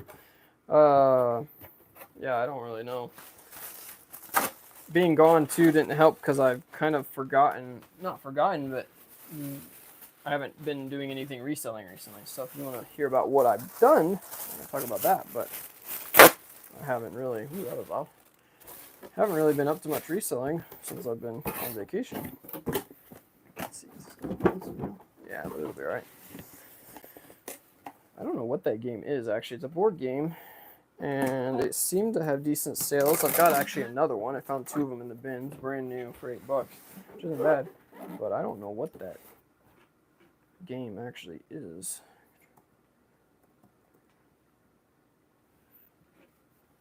Going to Will in Portland, Oregon. I love finding board games in the bins though. They're not always worth money, but you can find some really cool ones that you never heard of. And I always like a new board game. Next up, we've got this Moen faucet.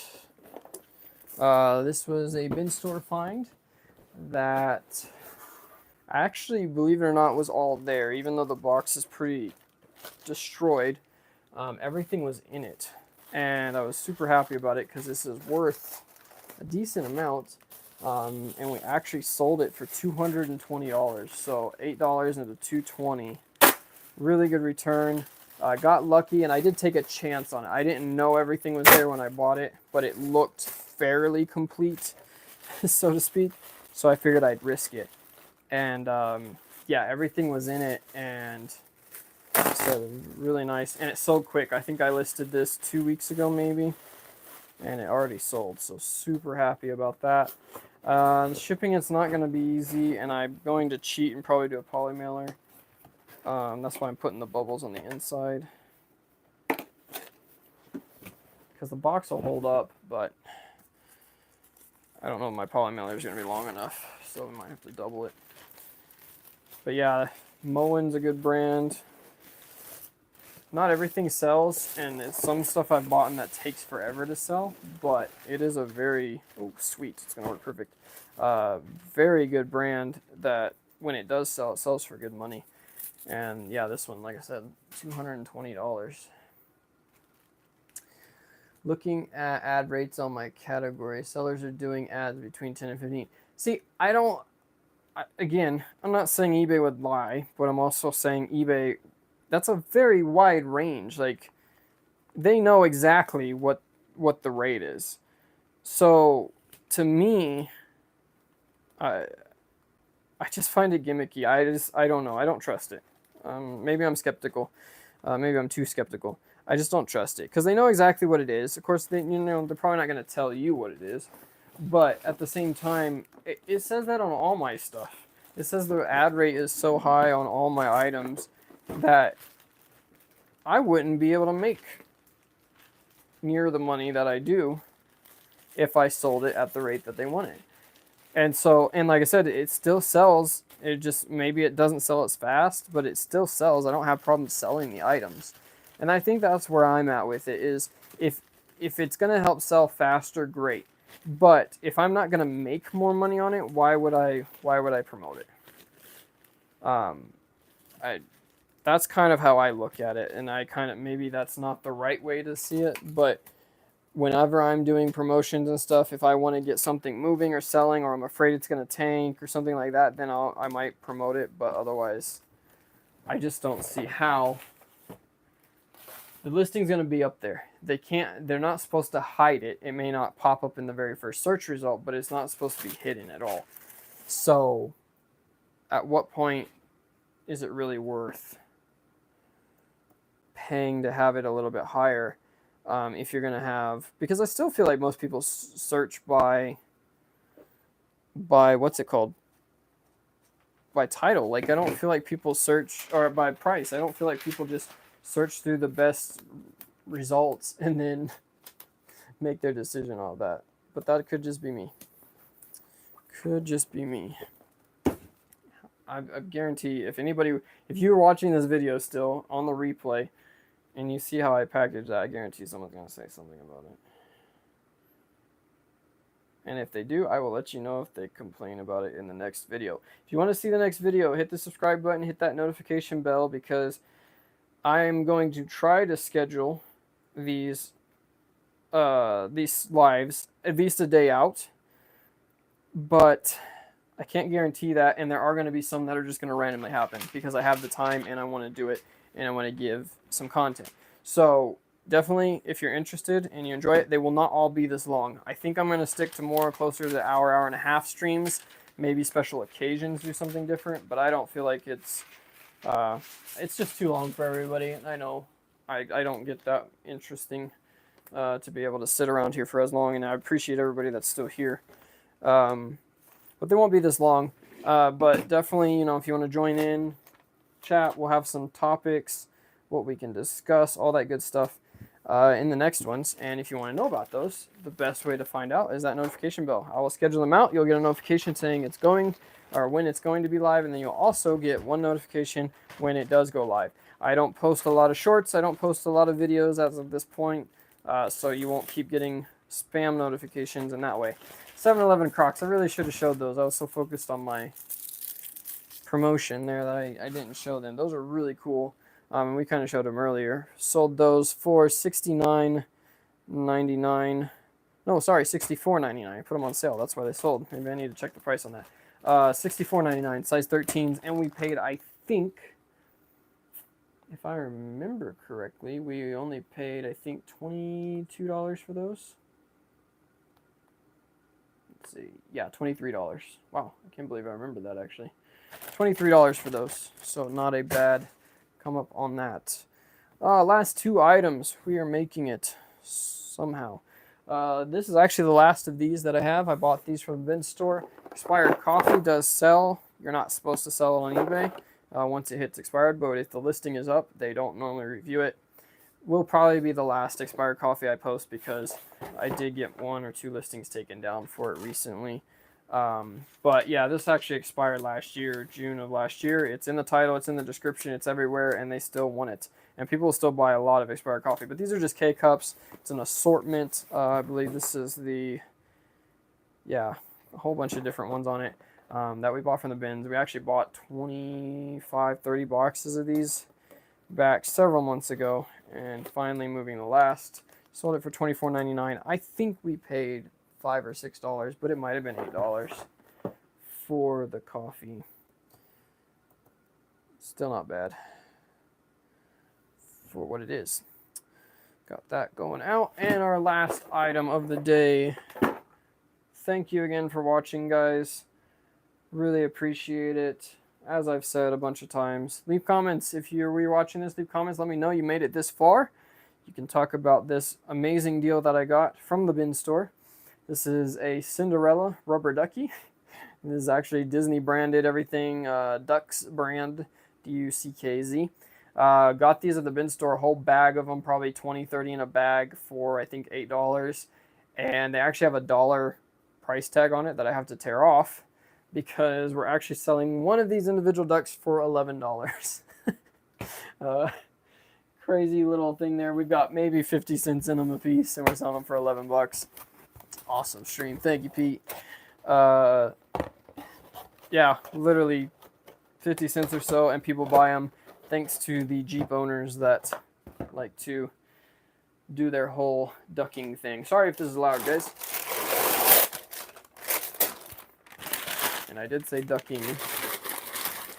That's what they call it. But people buy them all the time, sell them quite often, and I've still got a bunch of those left. And that is going to finish up. So as you can see, I actually still have more orders to do, but I don't have the labels for these ones done up yet. I did pick all my orders and wasn't sure what was left. So we'll talk about them real quick. Let's do that before I get out of here. We'll talk about a couple of these orders just for the fun of it. If you guys are still around, you're thinking, man, he was done and now he said he's not. But I figured since I've been hiding them up here. Did you get other Princess Duckies? I do. I have the Elsa from Frozen, and who's the other sister? I don't remember the other sister. From Frozen, I've got Superman. Let me see here. Let me actually just look it up real quick. I have a couple of them. I can't remember if I have the other. Let's see, which ones did I get? Well, I put duck in, and that was not duck. Let's see, duck. Oh my goodness.